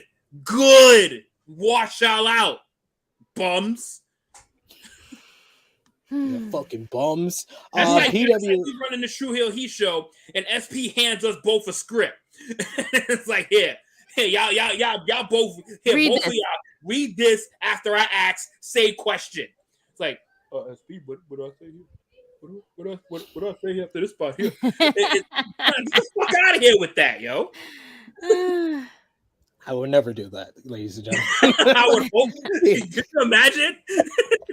It's enough to write my script. PW Insider reports that WWE reports that Vince McMahon has officially been removed from the internal talent roster in WWE following his announced retirement 2 weeks ago. He had been listed among other talents who were not assigned to an official brand and would make appearances and were signed to WWE deals. As an example, Bella Twins and John Cena were listed this way. McMahon is no longer on that list, and WWE is communicating to remove direct links to McMahon. As it was previously noted, references to him were also removed from the backstage area. On that point, Triple H also noted that he did kind of tease. He talked about on Logan Paul's podcast that it's going to take a group of people to replace Vince McMahon, and he said that group includes himself, Stephanie McMahon, Nick Khan, and Kevin Dunn. So it looks like Kevin Dunn is still with WWE for the time being. Almost there. We're almost there. We're almost there. We're almost there. He also mentioned Bruce Pritchard. So almost there. Hey guys, sorry. In something else that's going to make Krssi make a face, the Wrestling Observer newsletter reports about Logan Paul, that while Logan Paul will be back in WWE, it won't be anytime soon. Paul is said to be concentrating on a boxing match in December, which could have him away from WWE for the rest of the year. I'm sure that part makes you happy, Krssi.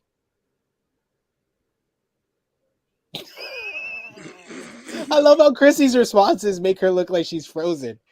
More news to make Krssi love happy. We're going to talk about Ronda Rousey. Dave Meltzer on Tuesday's Wrestling Observer Radio said that Rousey might be back on WWE TV sooner rather than later. According to Meltzer, Ronda Rousey is currently booked to work the WWE Clash at the Castle next month, so her in-storyline suspension shouldn't keep her off television for that long. This means she will likely return before the event, so it's unlikely that Rousey will be off of WWE television for over a month.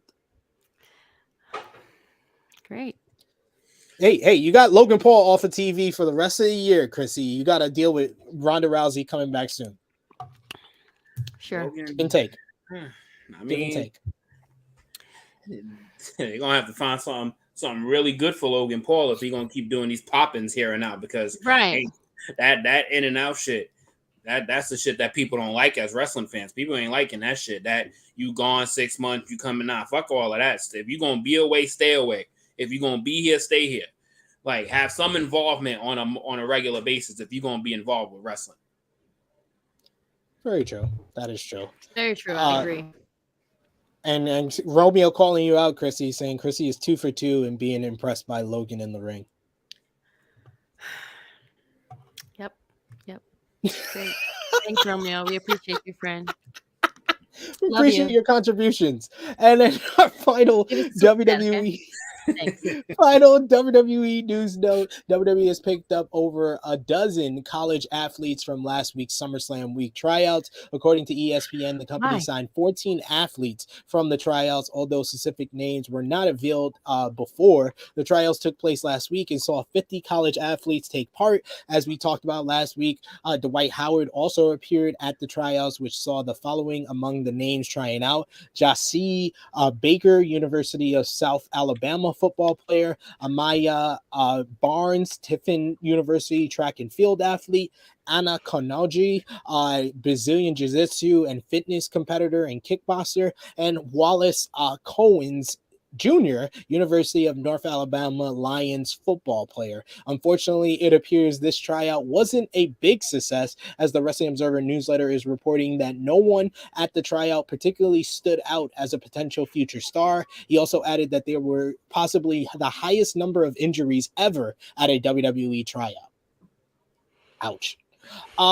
And speaking of ouch news, we're going to move on to AEW news, and not looking good when it comes to AEW and his TV partner, Warner Brothers Discovery. If you are aware of TV news, Warner Brothers Discovery is making a lot of cuts. And the belief now is that the Warner Brothers Discovery cuts will be well above the first announced $3 billion mark.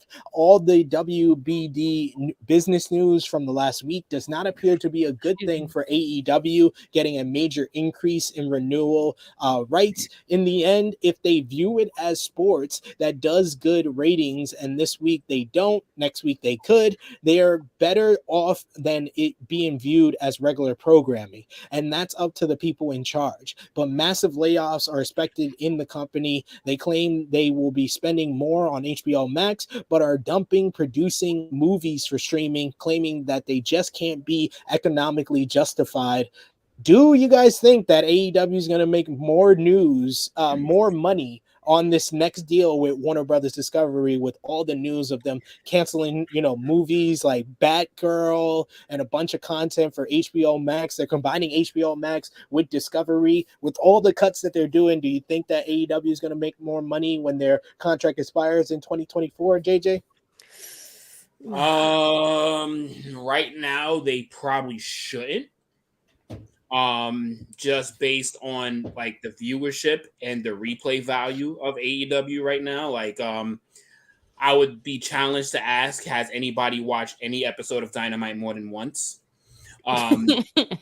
It's just the reality of what we're living in right now. It's like they're barely cracking 1 million, and they gotta crack that on a bangingly promoted episode. Like it's gotta have so much leaning into it to get that viewership up, and that should be the expectation. About what are we, almost 3 years in, like 2 years into AEW, 2-3 years into AEW right now? It should kind of be an expectation to at least hit the 1 million plus. Like, I think that's not too much to ask, having such an established company this far in, with all of the talent that they have, all of the stars that company has. Like, we love AEW, but it's like they're not doing anything to move their needle. They're not doing anything to gain more viewership. It's like they got a great week, and then they're back to that 800-900. It's like they're back to that average number. Like, they're not. Do you think it's the day? No, for viewership, for their show. For like, so you got to do something that's strong to be kept on and to be paid. So honestly, it's like, and this is more of like a general question. It's like, do we think that AEW is doing enough to either not only like move needles, but to be noticed by niche viewers? And I don't think that they are doing that right now. I think they're getting better. The last 2 weeks has been better, because I think that the issue where I thought that AEW, the quality of their TV, their week-to-week TV went down, it coincides with Tony Khan buying Ring of Honor. I feel like it peaked at Revolution 2022, and he's just been focused on, okay, we're going to build up a New Japan and AEW show this week. We're going to build up an ROH event on this week. He's had his view kind of obstructed and going in different places that it's hurt the week-to-week value of AEW. It seems like since Death Before Dishonor these past 2 weeks, it's been more focused on AEW, so I enjoyed it more. I really enjoyed Fight for the Fallen, and I enjoyed this show this week, even though it felt like a maintenance show before the next special next week. It still was a good maintenance show because it was focused on AEW. They need to get back to that on a consistent basis, and I think the number will either maintain. They've been maintaining above 900,000 viewers, which is good in comparison to a lot of different other television. If you're getting 900,000 to 1 million every single week, you're in a good state. But I understand where JJ's coming from. Where does that rank? Like, do you know? Like, where does that rank within like the cable shows for like that given day or that like in their genre? With AEW, it's not really about the overall viewership. It's about the 18 to 49 demo, which they have finished number 1 on cable 6 of the last 7 weeks. So they've been consistent when it comes to that. And as long as they keep that consistency and then can somehow, maybe sign like another big name like they did last year with CM Punk, which got it above that, because before CM Punk, they were hovering between the 800 to 900. Yeah. Now they're hovering between 900 to a million. Slight growth. Yeah. Yeah. They need that. That's all I'm saying. Like, you just gotta, just have that. You gotta grow a little bit. Like, you gotta grow. You can't be steady. So that's about it. Yeah, and I agree with Romeo here. He says they get too high a demo on Wednesday nights for a network to not find that valuable. If TBS TNT are going to be cheap, another network will step in. I can see somebody like an ESPN stepping in, even though that would lead to a lot of preemption because they focus more on sports. But ESPN might see the value of not only buying AEW's week-to-week television, but buying their pay-per-views and putting that on ESPN Plus, because then they'll make a lot of money. And they'll probably push AEW to do more pay-per-views. Yeah, I think they put AEW on ESPN Plus. Yeah, like not even the network, but just literally just ESPN Plus, the network subscription. Like, if you get that, like that would be freaking bananas. It's very interesting stuff.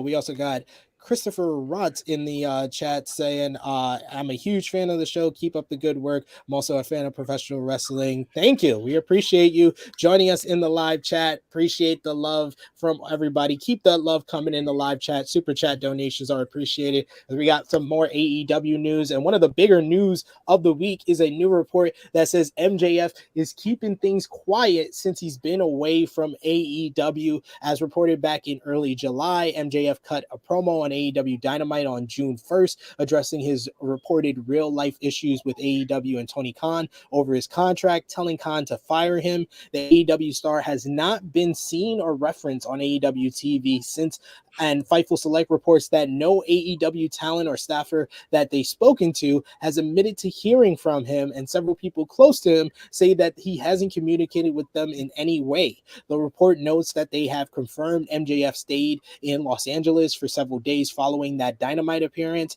and was part of on-screen non-wrestling related meetings. It was said that last weekend he's filmed with the cast members of Impractical Jokers in New Jersey, which is in Warner Brothers Discovery's True TV, but it's not yet clear if that was for the show or something else.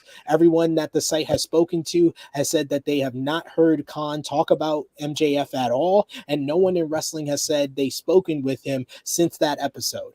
There are some in the company who believe MJF is on his way out and wants to go to WWE, but it is not based on any new information since the promo. What do you think, Krssi Love? Do you like the kind of the ambiguity of the mystery of where MJF is at, or do you think this storyline has lost interest? No, I don't think it's lost interest. Keep him like on the back, quiet. Sam is not there right now, so you don't really need, MJ like in that like circumference of the area of like what's happening right now. Like, They have Mox, they have Chris Jericho. They have people that are like serving its purpose for right now. He doesn't really need to be seen because like who would he be feuding with right now anyway? You understand what I'm saying? Like it would like, so let it be like quiet hush hush, let him relax. Maybe like find the love back for wrestling, unwind and come back. That's all. Yeah, what about you, Top Guy JJ? Do you think MJF is on his way out, and are you interested in when he's going to reappear in AEW? I mean, I think anything with MJF is going to spark conversation, is going to spark interest, but it's a matter of what level he thinks that this is. Like, you know, like, do you think you are Roman Reigns big? Do you think you are Kenny Omega big? Like, where do you view yourself in order to even be negotiable with AEW and or WWE? Because if you go to WWE, you're straight mid-tier. You go to AEW, you're probably upper echelon, but not quite champion. So it's really a matter of where do you see yourself when these conversations spark up again? Because if they don't spark up again, then cool. Then hopefully he has, you know, the most success he could possibly have. But he needs to understand that there are levels to what he's expecting. And him just getting handed top tier status from any company ain't happening. Just because you could spit hot promos on the mic, you still got to deliver in that ring, and you have delivered in the ring to an extent. But is it something that anybody's really talking about? Not really. They're talking about your mic work more than your ring work. So just know that there's levels to it. That's a good point. That is true.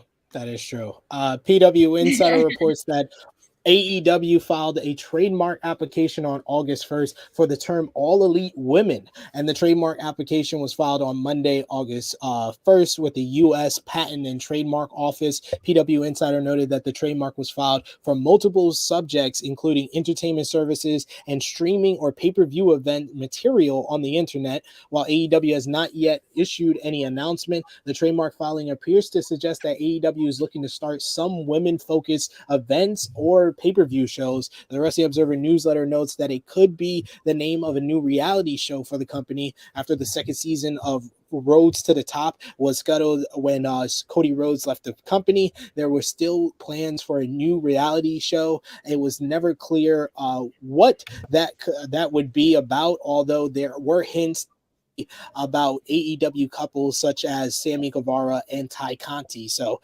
maybe we get a reality show, and that would help this whole relationship with Warner Brothers and Discovery if they can add another show to their CV that increases their value. Well, do something like how like they did like Total Bellas, maybe like, you know, showcase the women per se, maybe. I don't know.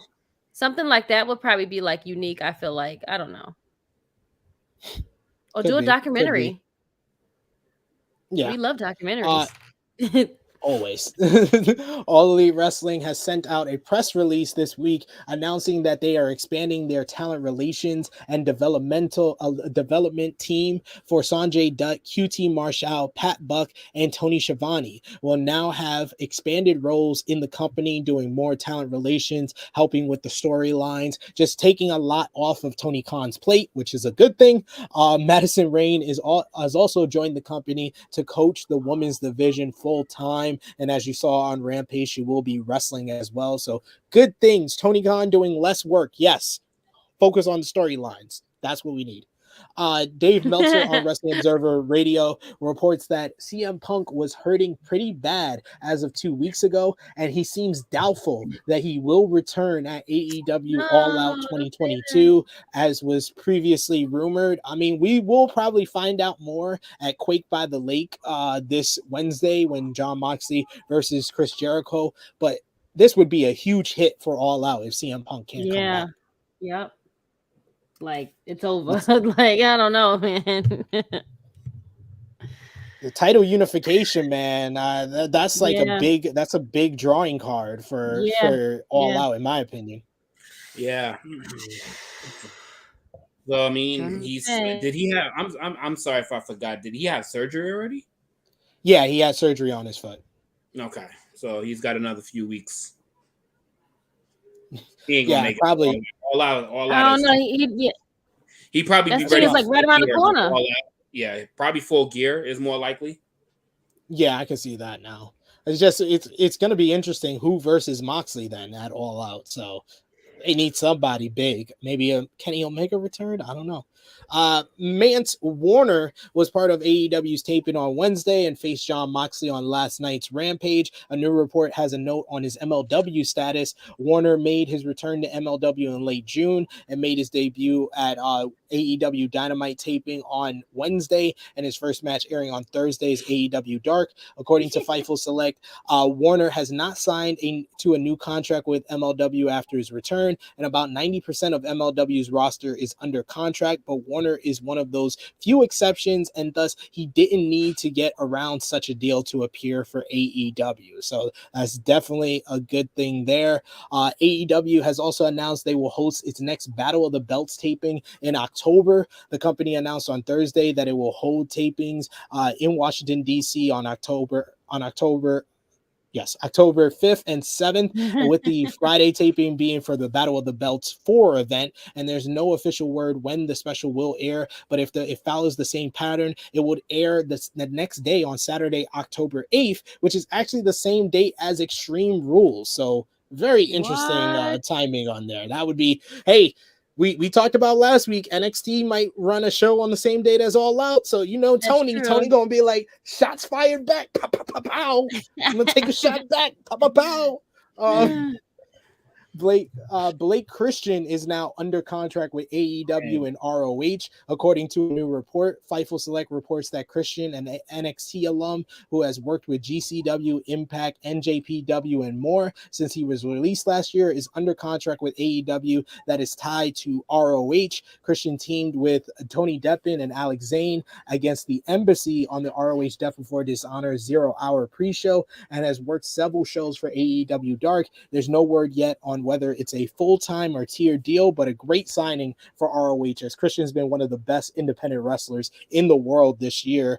And then, of course, we got tonight, Battle of the Belts 3. So quick predictions from Top Guy JJ, Krssi, and myself. 3-match card, some really good matches on this card, but of course, the main event is going to be for the ROH World Championship. Claudio Castagnoli defending against Konosuke. This is easy. This is going to be a banger, though. This is going to be a banger. It's a banger, yes. Krssi, but it's easy. Who you think is going to win?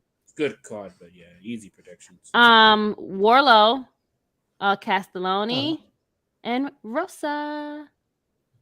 I agree with all of those. Yeah, not a single title changing hands. Yeah, no changes. No. That's why it's the easy card for it. Give me 3 really good matches though, but none of the titles. Are yes. None of the no. Sorry to say that to my boy Jay Lethal in there too, but there's no way in hell AEW is taking that title off of Wardlow a month after he gets it. There's no way in hell. I don't see it either. Not right now. Not right now. No. New Japan Just right Pro now, Wrestling News. Yeah. New Japan Pro Wrestling News, Carl Fredericks has revealed that he is no longer under contract with NJPW and won't be re-signing with the company. He is one of the famed graduates of the LA Dojo. He said in a post, as of today, August 1st, I am no longer under contract with New Japan Pro Wrestling, and I will not be re-signing with the company at this time. Though is disappointment in the ending of this chapter, I am grateful for the last 4 years traveling the world and growing with my best friend. And I mentioned this on the True Hill Heat 186 post show, but wanted to mention it here. PW Insider reports that Stardom and Bushiroad held a Stardom 2022 strategy meeting where they announced that there will be an IWGP Women's Championship, Krssi Love. The first champion will be crowned on November 20th at the Stardom New Japan Pro Wrestling joint event. The belt will not be the top title in Stardom, but instead will be defended on New Japan Pro Wrestling shows in Japan and the US. The World of Stardom title and the Wonder of Stardom title are still the top titles in that company. And then Bushiroad and New Japan also announced that the event on November 20th will be called Historic X Over, with New Japan and Stardom talent a part of that. So very big news with the IWGP having its first women's championship. So very interesting times there for sure, with New Japan kind of expanding a bit. And you get to talk about some New Japan with Stardom now, Krssi, on Serving Face and Heels. Can't wait. And then a couple of final news notes here. NWA announced that Matt Cardona will be making his in-ring return on night 1 of the NWA 74 event. The event is on August 27th and 28th in St. Louis. MLW news, they announced that Sam Lorena has joined the MLW broadcast team and will serve as the correspondent for Fusion. GCW is heading back to Mexico for a show in October. GCW announced on Tuesday that they will return to the country for the Lucha Libre Vanguardia on October 14th.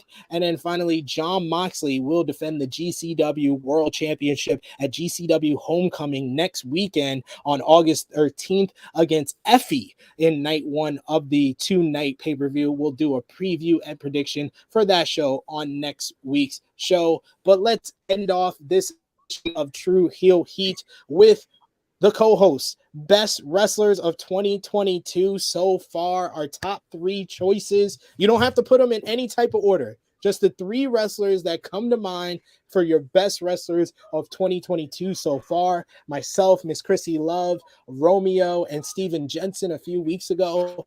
We talked about favorite matches or best matches of 2022 so far for the half year point, and now we're going to talk about who we think are been the best wrestlers of 2022 so far. Top Guy JJ, as always, I got to put you on the spot first. Who comes to mind when you say best wrestlers of 2022? Have no clue. The best in 2022. So this is a kind of an asterisk on a lot of people. The best guys that I've personally seen. I'm not sure if there's gonna be like somebody else's list, but no particular order. One of my best that I've seen so far has been Will Ospreay, Jay White, and I can't put you up there because you haven't been in the ring that much. Yeah, I have the same feelings. And I gotta go with a tag team. I'm gonna say FTR. Ooh, that's gotta be like. I wouldn't blame you if you just said Dax Harwood. I wouldn't blame you, but I wouldn't blame you. you got throwing the tag. So that's mine that I've seen so far for the year. That would be 3 for me if I had to go on the spot. All right, what about you, Miss Krssi Love? Top 3 best wrestlers of 2022, as we're two-thirds of the way through the year so far. Ospreay, Belair, Moxley. I'm actually more in agreement with Krssi on this one. I have a mixture. I fucked up on Bianca. Fuck. I'm gonna say honorable. Jay White, you gotta go. I'm gonna say my honorable mentions is Bianca Belair and Dax Harwood because they've had hell of a years. I wanted to say Roman, but Roman, motherfuckers have like 4 matches this year. Right. That's what I'm saying. True. It's true. The only reason I don't put Belair in my top 3 is because she didn't really feel like the focus ahead of the Becky feud starting. Like there was a gap in her being focused on from the matchup at WrestleMania. Like fuck, there's this more like shit. Like Seth Rollins fucking had an amazing honorary mention. Seth Rollins. Seth Rollins is another honorable mention for me. Cody is another honorable mention. If Cody didn't get injured, Cody would be in my top 3. But my 3 would be Will Ospreay because he's had fucking so many great matches. Orange Cassidy at Forbidden Door, today against Shingo Takagi, earlier this week against David Finlay, the matchups against Okada at Wrestle Kingdom. So he's been tearing it up this year. As far as in ring, he would be the best. Jay White because he won the title. He's honorary member. Honorary mention for him. Yep. His record for the year, y'all, is 16-1. He's 16-1 in one-on-one matches. So he's been tearing it up this year. And honestly, I said not to put it in order, but I will tell y'all, this is my number 1, Jon Moxley. Jon Moxley on the low has been freaking having a killer He's been year. everywhere. He has. He just before he became champion. he just won Wrestler of the Year in 2020, but this year, like since he came back from his whole, dealing with his issues, going to rehab, he's been undefeated in one-on-one competition in AEW. He had that killer match with Willie Yuta that put him over. In the past 2 weeks, he's had bangers with Roosh, Blake Christian, El Desperado, Mance Warner, Konosuke Takeshita. He's going to have another killer matchup with Chris Jericho on Wednesday. Moxley has been tearing it up, and that's why I'm actually somewhat, if they can find a challenger that's worthy of All Out, I'm totally fine with CM Punk being out for longer, so Moxley could continue this interim AEW reign. He's having a hot girl summer it's hard to do this shit on the spot. I swear to God, it's hard. It's hard because it's gonna be 4, 5, 6 names that comes up, and you're like, fuck. Yeah. I could name I could have named like 6 or 7, but he gave me only 3, so I had to do just the 3. Only 3. Like I had only 3. 5 easy, but I wanted to name somebody that was not in his because he's been destroying this year. Like he's been on every fucking pay-per-view. He has been the most consistent. He's been having even his quality of matches has been very high, like from like very plus to very high. So like there's no drop off in his matches to his mic work. So it's like, let's hopefully find somebody. I didn't even mention the killer match with Tanahashi at Forbidden Door and the killer match with Will Ospreay at Windy City Riot in Chicago earlier this year. Mox and Tanahashi had to follow up a hell of a card, which we didn't think that they would have been able to deliver on. And they more than delivered.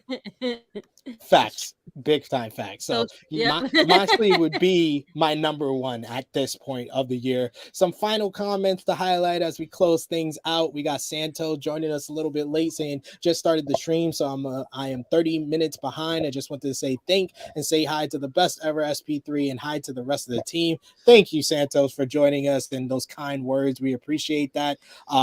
Christopher is asking Rods, what is your YouTube channel so I can watch the watch along? It's here. This is Romeo's YouTube channel. Everything is here. This is the YouTube channel. Bio.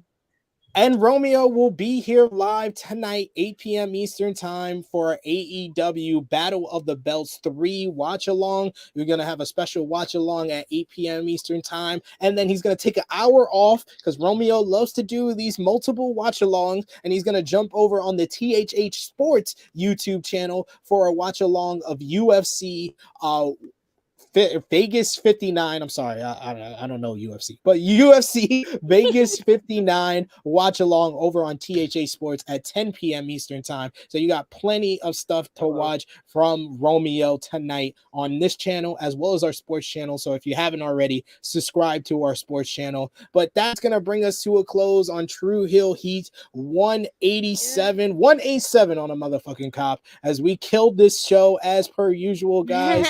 Krssi, let the people know where they can find you, and of course, when you'll be back here on the True Hill Heat YouTube channel.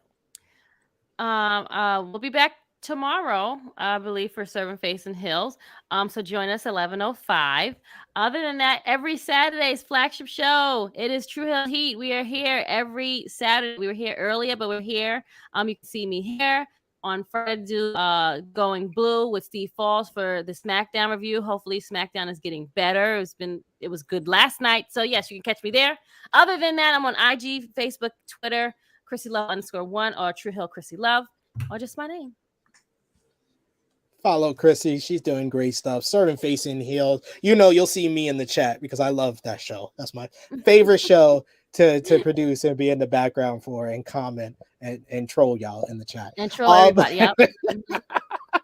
And Top Guy JJ, please let the people know we are so happy to have you back, Top Guy JJ. Yes. You bring the energy. It's a different show when you're here. So we appreciate you. And you'll be back with us next week. Oh, sorry, I'm getting work messages. Shit. Sorry. on Instagram, you can find me at TrueHill_Top Guy JJ. On the YouTube channel, you can find me here popping in with the gang on the flagship podcast True Hill Heat with SP3 and Miss Krssi Love. Also do pop-ins on the other channel that we got going on here, which is True Hill Heat Sports. So you guys want to check that out as well because we got a lot of fire content on there. And also, I will be seeing you guys 2 weeks in a row. Holy shit. I'll be here 2 weeks in a row. I will be here next week as well, because I do have a few days off coming up after I'm getting fucking stressed the hell out here on my phone on this side here, because I got to get ready to get the hell up out of here. So it's been awesome being with you guys, and I can't wait to kick it with y'all again. It's been a fun show. Yeah, absolutely. And shout out to Professor Chris, Easy Attack, with a super chat donation. Thank you so much for that. Helps out the channel so much. We always appreciate that. And he's mentioning a station for AEW to get to. He says FX is also owned by Disney now, like ESPN. So FX could be a possible landing spot for AEW. That's a good shout. Even though it's no, I feel like that's lower than TNT and TBS. low. Yeah, because that's the low. The bar that you're setting already, that's below low, because WWE goes on FX when they have to move from Fox, and that I thought it was Sci-Fi.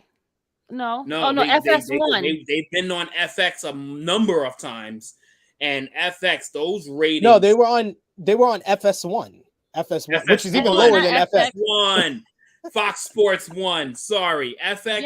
That still feels like a massive drop off to me. Either way, that to me would be like the ESPN version of FS. Like that, just it's not. No, you got to be like, listen, you're on the big dog TBS right now. You're on TBS right now. Yeah, like you got to go you got to be on par or a little bit better. Yeah, because AEW has been growing. Sure.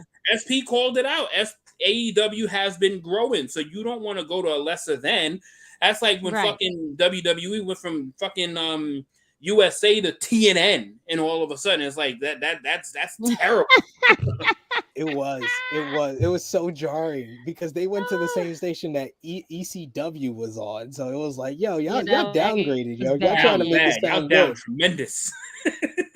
And see, Professor Chris, we got to your super chat. I never lose out on a super chat, because you guys show the love, and we appreciate that. Vala B's calling you Brock JJ. I love that new nickname.